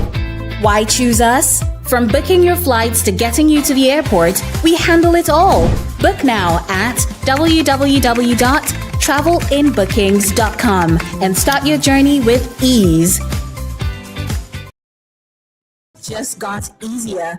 Introducing Travellinnbookings.com, your all-in-one flight booking solution designed for convenience, affordability, and seamless travel. Why choose us? From booking your flights to getting you to the airport, we handle it all. Book now at www.travellinnbookings.com and start your journey with ease.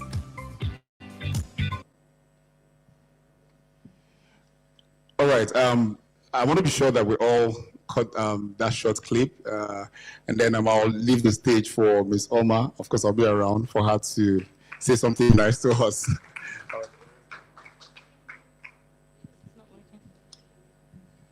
Good evening, ladies and gentlemen. Thank you so much for being here. I really appreciate your presence here, and we, the whole team of Travelinn Bookings, we are super happy and excited to have you here. I'm not going to go into too much story. So Travelinn started off as a magazine, travel magazine. I used to travel between cities, and every time I go, people always ask me, oh, can we join you? When is the next time you're going here? Or how did you get there? So that gave the birth to the travel magazine in 2019. And so far till today, we have published 8 issues of different cities so far. And thank you. And that is what bettered Travelinn Booking. Our travel portal is a system that allows our clients and future clients to be able to book flights, hotel and car on the go for your international or local flights. So if you log on to www.travellinnbookings.com, you can be able to book your flight to any destinations. And you have free airport drop-off for all international trips that are booked on the portal. And this is something that we thought about, making change in the industry and offering people something that is entirely different from every other flight booking portal. So for your international flight, you get a free, comfortable ride to the airport without hassle. So for the next, thank you.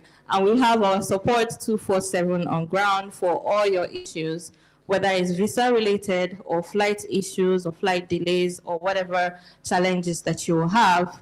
our supports are available 24/7. Even if you call us by 3 a.m., we're available to help.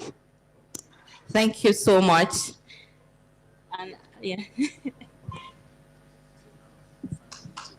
All right, thank you very much, Oma Princess. I mean, at least I can testify to the milestones and the journey for Travelinn. I mean, from the magazine all the way to Travelinn booking. It's been a long ride, and it's been very, very productive as well. So thank you, Oma. So over to you. You have something for us? So can we just hear you?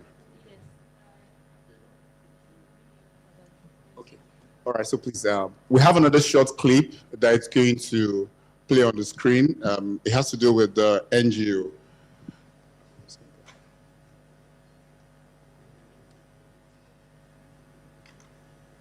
Our oceans, vast, beautiful, and full of life, but today, they are drowning in plastic pollution. Every year, tons of plastic end up in our waters, harming marine life, disrupting ecosystems, and even affecting human health through the seafood we eat. But there is hope. Introducing our revolutionary plastic cleanup device, a cutting-edge solution that removes plastic from our oceans without harming marine life. By cleaning up plastic, we restore marine ecosystems, protect biodiversity, and ensure a healthier future for generations to come. And we don't just stop at cleanup. We recycle this plastic, transforming waste into reusable materials, reducing pollution, and promoting a circular economy. A cleaner ocean means cleaner air, healthier food, and a more sustainable planet for us all. Join us in this movement. Support our Ocean Cleanup Initiative. Partner with us or donate today. Together, we can turn the tide on plastic pollution.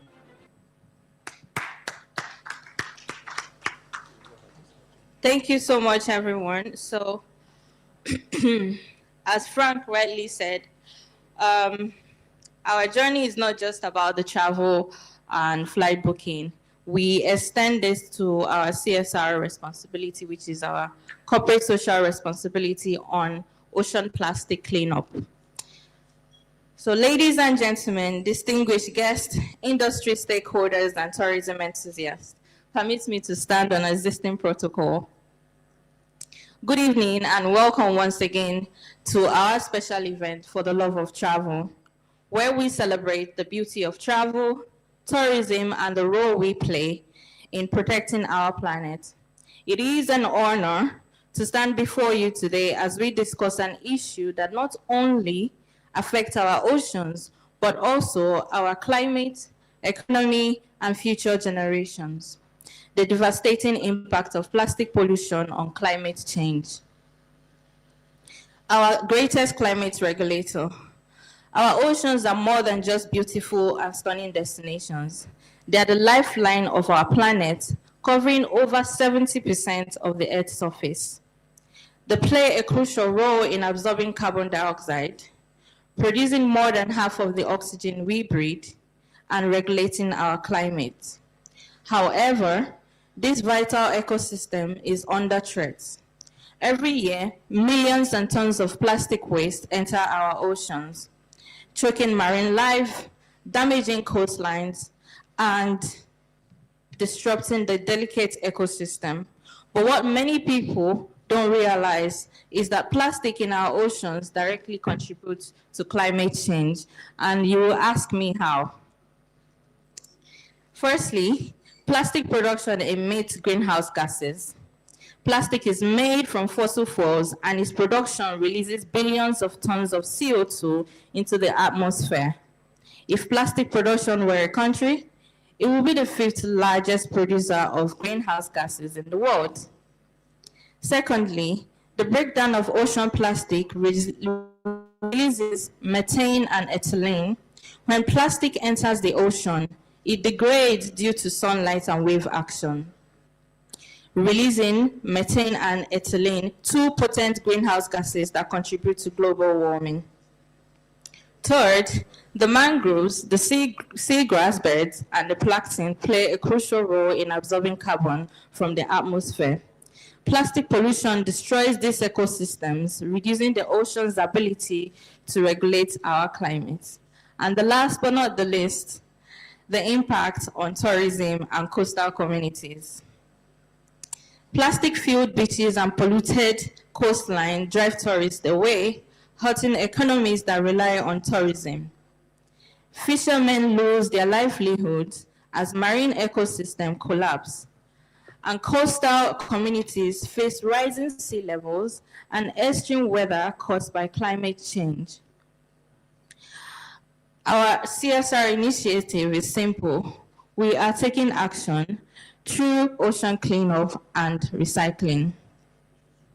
At the Green Project Foundation, we are committed to tackling crises that affect our ocean by cleaning the ocean and recycling. Ladies and gentlemen, so far we have invested in producing innovative cleanup machines that effectively remove plastic from the ocean without harming marine life. These devices work to extract plastics that threaten ecosystem while ensuring the balance of our waters remains undisturbed. Secondly, we are open to creating partnership with the Waste Management Board, not just in Lagos, but across Nigeria, to be able to create collection houses for the recycling of these plastics. With this, it reduces the landfill waste and minimizes the need for virgin plastic production and lowers carbon emission. We are also creating community awareness where we educate and advocacy for climate change issues like the ocean plastic cleanup and environmental protection.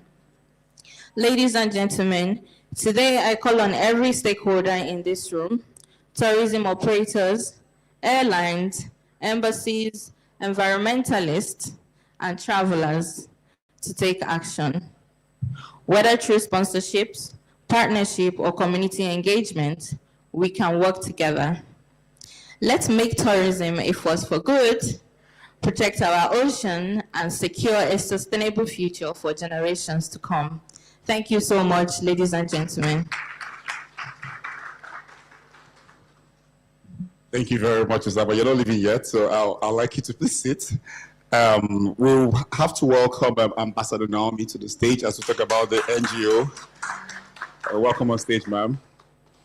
And while we're expecting Ambassador Naomi to the stage, Ms. Soma, I want to ask you a few questions. I'm sure people want clarity as regards the device that you're talking about. Can you just shed a little bit more light to what the device actually does? What does it feel like? Yeah, please sit down, ma'am. Welcome. Thank you very much. So, Oma, please, over to you. So can you just tell us what this device does in very plain and simple language? Thank you for that question. The device is called the Green Bean, which came from our CSR name, which is the Green Project Foundation. So the Green Bean is very simple. What it does is we place it into dockyards in riverine areas, and then it picks the plastic up without, harming any fish or any marine life that is in that area. So what it does is to take the plastic out. So every week and every day, we have people stationed there to pick the plastics or the debris that has been collected from the device and then return it back into the water. So it's just a very simple product, but then very complicated to build, especially because it's a concept that, is an idea that we have to build from scratch. So. All right. Thank you very much. So I'd like to also contribute to what you said. This device has there's a plan for it, there's a design for it, right? Am I correct? And then this is something that would save a lot of, would save our environment. So for people who are interested in being partners, those who are interested in this device, we can always have a period to have conversations as regards how to move to the next stage. So I'd like to welcome once again Ambassador Naomi. I want her to talk about the NGO, the Travelinn Group NGO. Thank you very much, ma'am. Thank you. Good evening, everyone.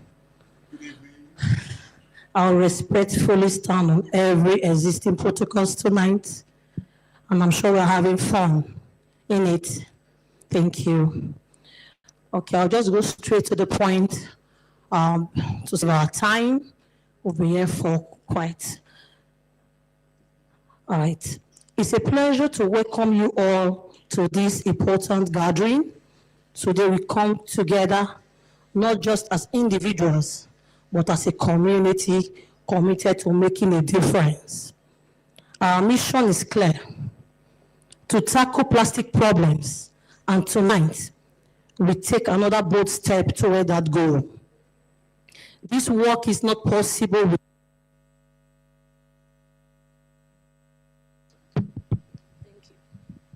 Thank you.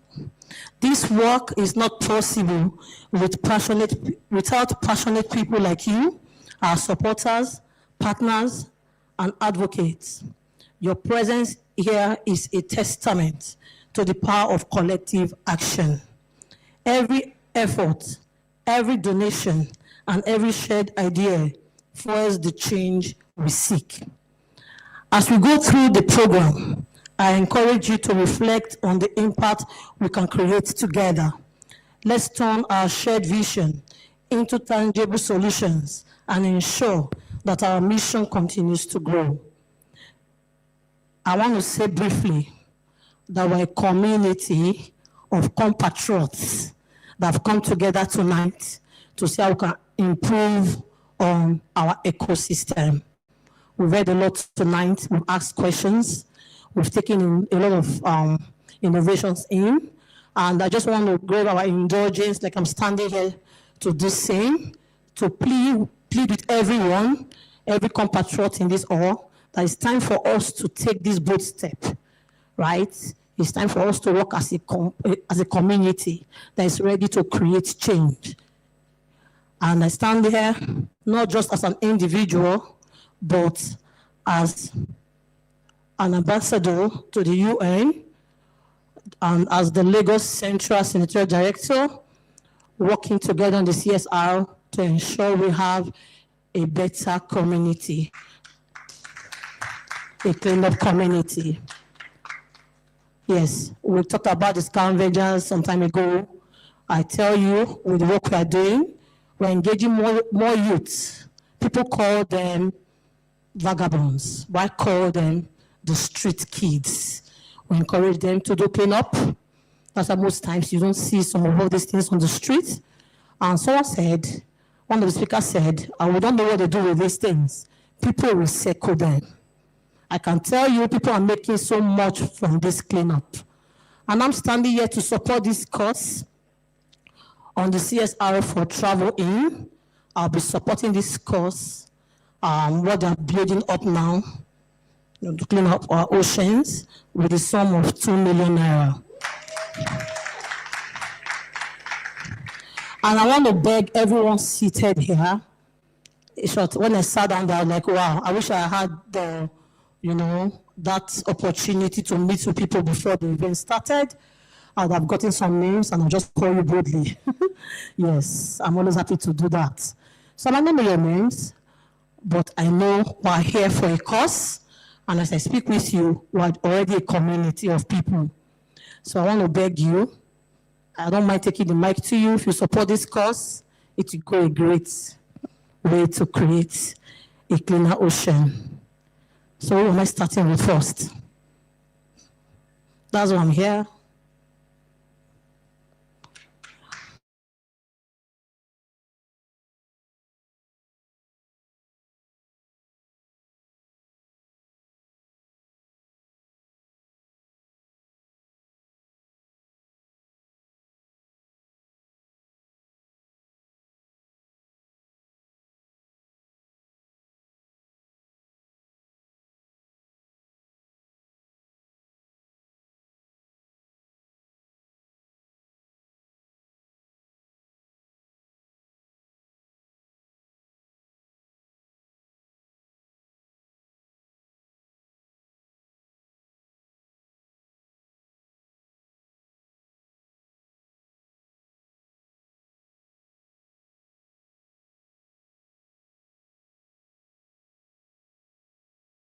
I'm standing on all existing protocols. I will be supporting with a sum of 500,000.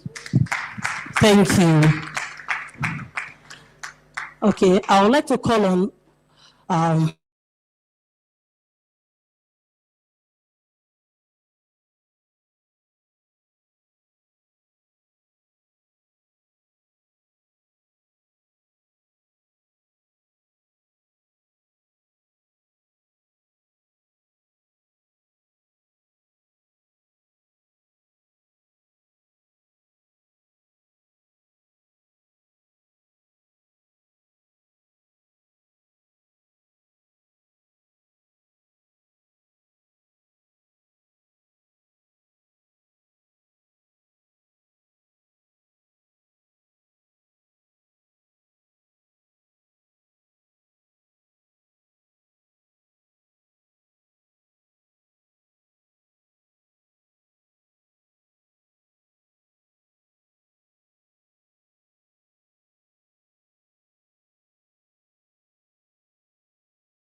Yes, please. That's our VIP table. Can we clap for them, please? It's not easy to have gentlemen. Yes, please. Yes. Thank you, sir. Thank you, sirs. I was asked to give the mic to the Yes, please do that. Thank you, sir. GM and the boss. Yes, please. On behalf of our GM, we will donate privately. Oh, no, that's not a good way to end this, sir, please. We don't like private things in this community, sir. Just say something. Just say something. Yes. Something plus privately. You got me there. Okay, that's fine. That's fine. That's fine. I believe you. All right. Okay, that's fine. So to round up this session, I want to say a very big thank you for being here. Can we please clap for ourselves? Please, we're doing so well. For believing in this cause and for your unwavering support. Together we can and we will make a lasting impact. Thank you so much. Let's get started. God bless you all. Thank you. Thank you very much, Ambassador Naomi. And then thank you for helping the foundation with your All right, so we have to hand the mic over to someone one more time, for the very last time, so that you can speak about the magazine and then the contributors as well. So over to you. Yes, please. Thank you very much, everyone, once again. Thank you for your time. Thank you for your patience. Thank you, and thank you, and thank you, and God bless you.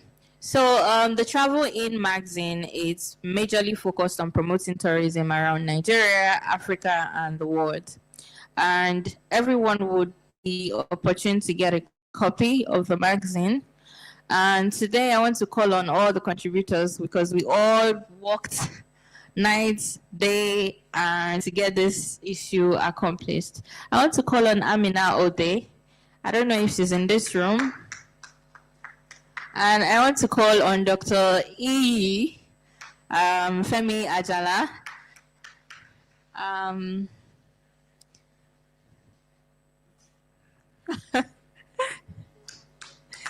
Thank you, thank you, thank you. And of course, Franklin, Dr. Franklin Enyaoru.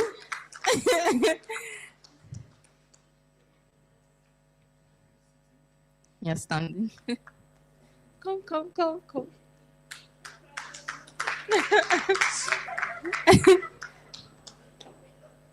And Mr. Nuhu, Alhaji Nuhu. Yeah. Is he here?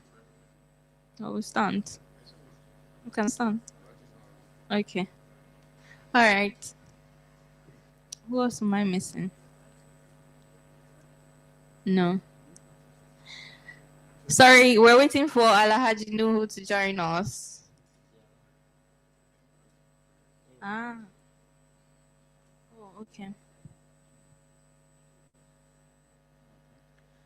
All right, I think he went to pray. Sorry, permit us for those of us that are Muslims. All right, these are members of my team that has worked day and night on the Travelinn magazine last issue, which was focused on Abuja as a tourism hub. You know, we try to promote tourism in Nigeria by bringing people to Nigeria as against taking people out. As we promote local tourism, Amina Ode did us the good by writing so much on the style page. She's a stylist and a fashion designer and also a writer. As well as Dr. Femi Ajala, her writer name is E. She did a good number on the medical page, which is focused on the Delta airliners. And as well as, of course, Dr. Franklin. So on the main column, he is the one spearheading that page. If you get a copy, you will see all that we have mentioned. Thank you so much for your contribution and efforts. And of course, my able MC, Sperry is what most people know him as. His name is also Franklin. So we have we have two Franklins in the house. And of course, the man that is always saying, "Oh, I have an idea. I have something that we think we should add," which is Alhaji Nuhu. He's back from prayers. So thank you so much for your efforts. Thank you for your contributions. Thank you for your support. Thank you for all the time that you had to call me or I had to call you to ask you for what do you think we should do about this particular page, and you did not disappoint. I just want to say thank you so much for making Travelinn magazine something to talk about today. Thank you everyone for being here. God bless you. All right, thank you very much, Ms. Omar. Okay, so we'll have a little another performance real quick. So while the performance is going on, we'll have the ushers hand over a package to our guests. So can we please welcome on stage a music maestro and one of the best guys that does magic to the violin. Please welcome on stage. A round of applause for our. Sorry.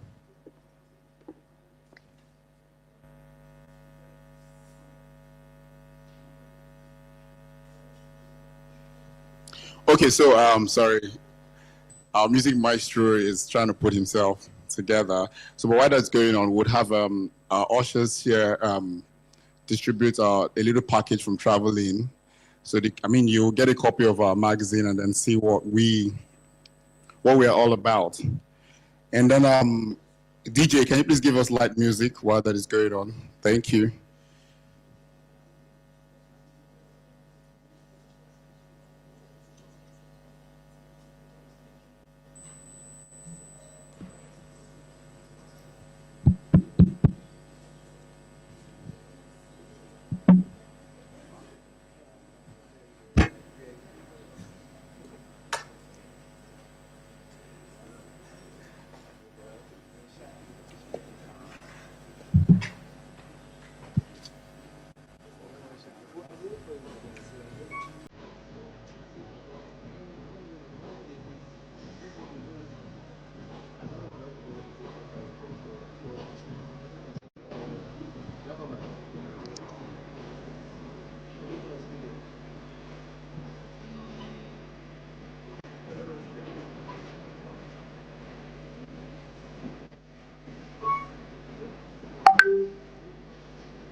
Dreaming of your next adventure?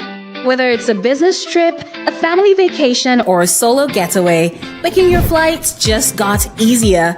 Introducing Travelinbookings.com, your all-in-one flight booking solution designed for convenience, affordability, and seamless travel. Why choose us? From booking your flights to getting you to the airport, we handle it all. Book now at www.travelinbookings.com and start your journey with ease.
Thank you very much for that beautiful performance. I mean, it was quite electrifying.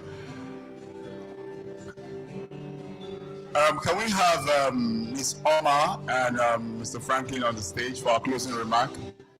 DJ, Ms. Omar and Mr. Franklin, please can we have you on the stage for a closing remark? We're about to call it a day. And once again, I want to thank the violin artist. You know, he did an amazing work. I mean, bro, kudos, man. You understand your craft and you know your art. Well done. Please, a round of applause for the violin artist, please. I mean, that was an electrifying performance. All right, thank you very much. So can we have Ms. Omar and Mr. Franklin on the stage for our closing remark?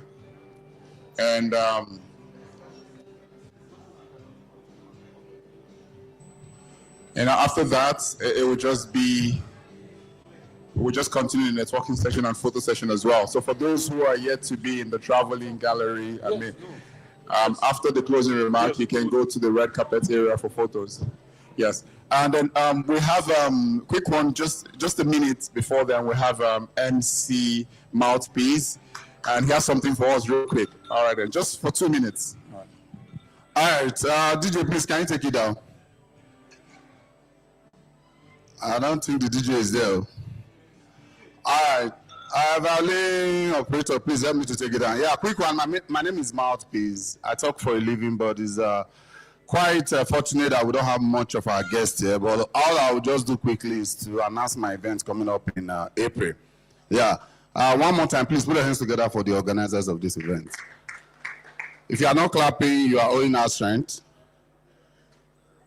Yeah. Oh, okay. If you are not clapping, I said if you are not clapping, you are owing our strength. Thank you, guys. Thank you. Yeah, quick one. Ambassador, the other time you were doing your donation, hopefully you collect the people number. Because if to say now, Bini, as people they say 50, 100, 200, they go lock the door. If you not drop collateral, you know will come outside. Yeah, quick one. This, what's the name? Burna Boy and this girl. Who you to say they win now? Is Burna Boy representing the guys or Sophia representing the girls? Huh? Who is leading now? You say? Burna Boy or Sophia? No, but the problem with Burna Boy, of course, now we bend now we will collect the problem. Last. Yes, because I imagine the many disappointment we will get this weekend. It go hard, it go easy at the same time. But ladies and gentlemen, many things they happen for Lagos at the same time. We have so many funny Lagos stories, which I'm going to be unveiling. Some few points where we will get to here. Pastor, where they play Bet Naija. Yeah, I'm telling you, landlord, we give tenant house. The tenant go buy dog. For house, we be say, you be tenant. And as they talk to you now, landlord never fit enter in your house. So good people, so much we have to talk about, but now, because if they talk to white chair, they talk to you, you will be like say, they try to balance one or two. But ladies and gentlemen, please log on with me on the 21st of April, and let's have a good time, a good show. A good show. Now, is it good for husband and wife to open one account? Maybe they use them. And if they're all are supposed to get the alert. Huh? You say? No, well, we'll talk more about them to avoid time. Please, ladies and gentlemen, good night.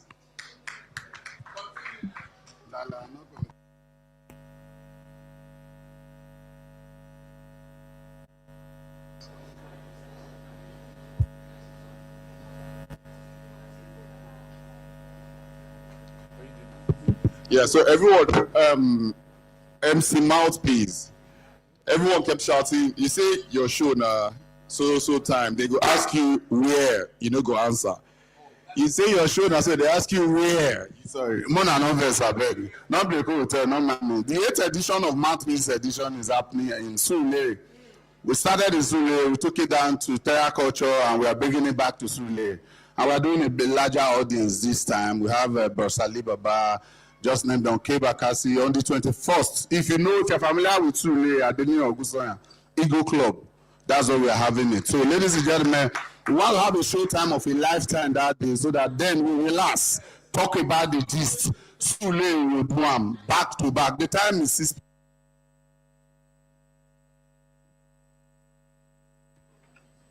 Hello. 6 p.m. is when we're having it. That day, you take your time, relax, and you're going to be seeing me in different events. As I leave here now, I have a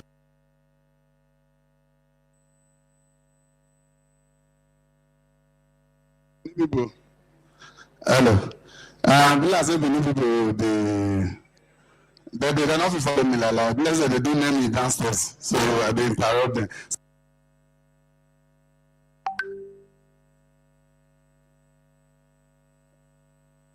We reject every spirit of Benin people in Jesus' name. Amen. Okay, so can we have Ms. Oma and Mr. Frank for the closing remark? So we can call.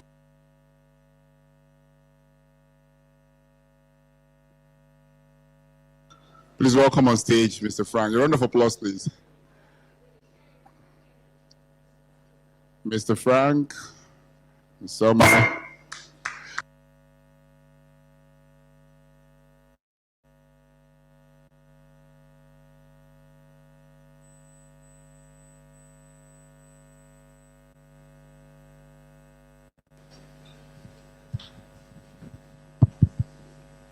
Thank you, everybody. All right. The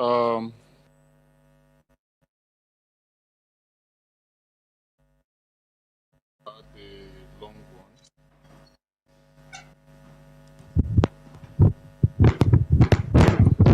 Hello. Yeah. So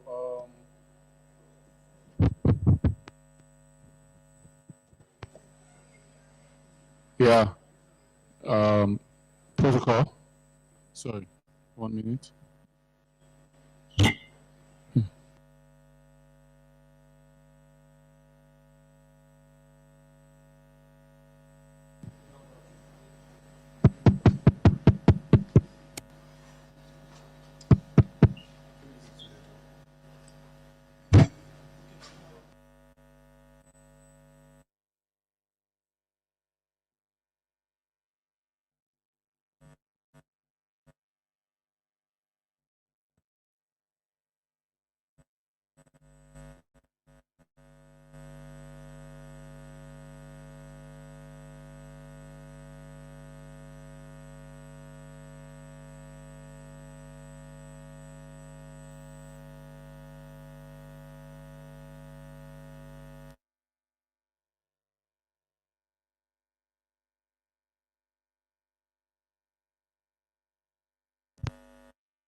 So, ladies and gentlemen,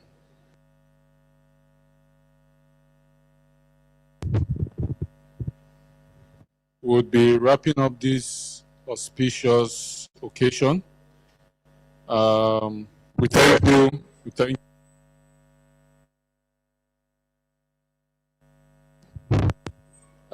We thank.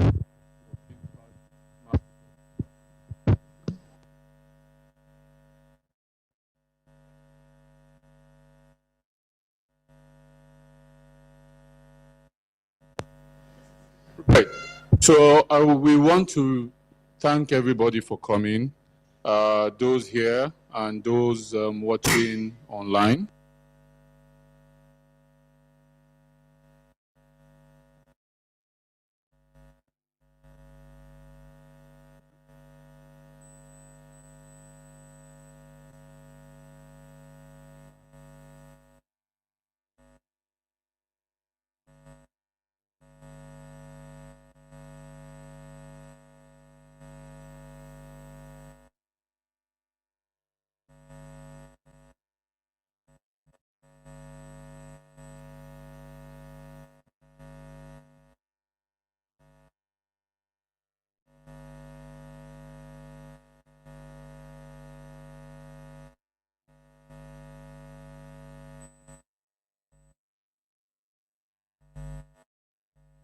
Many people don't do.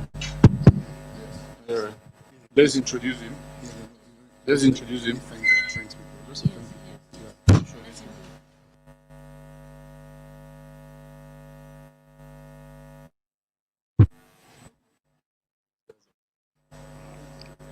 All right.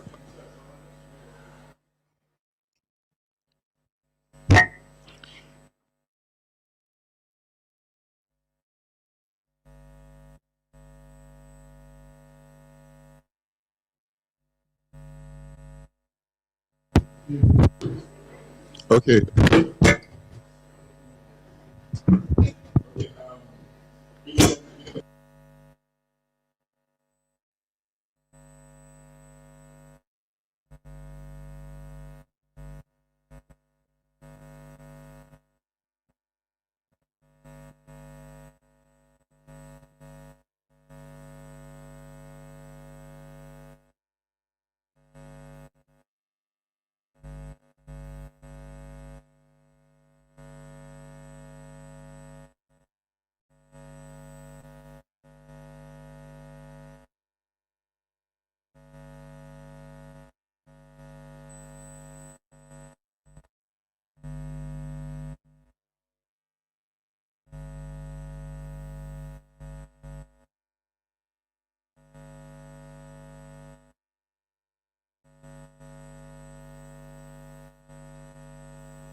Dreaming of your next adventure?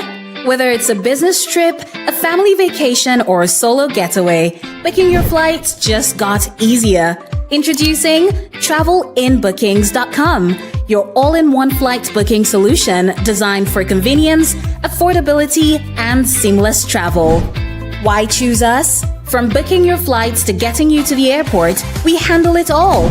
Book now at www.travellinnbookings.com and start your journey with ease.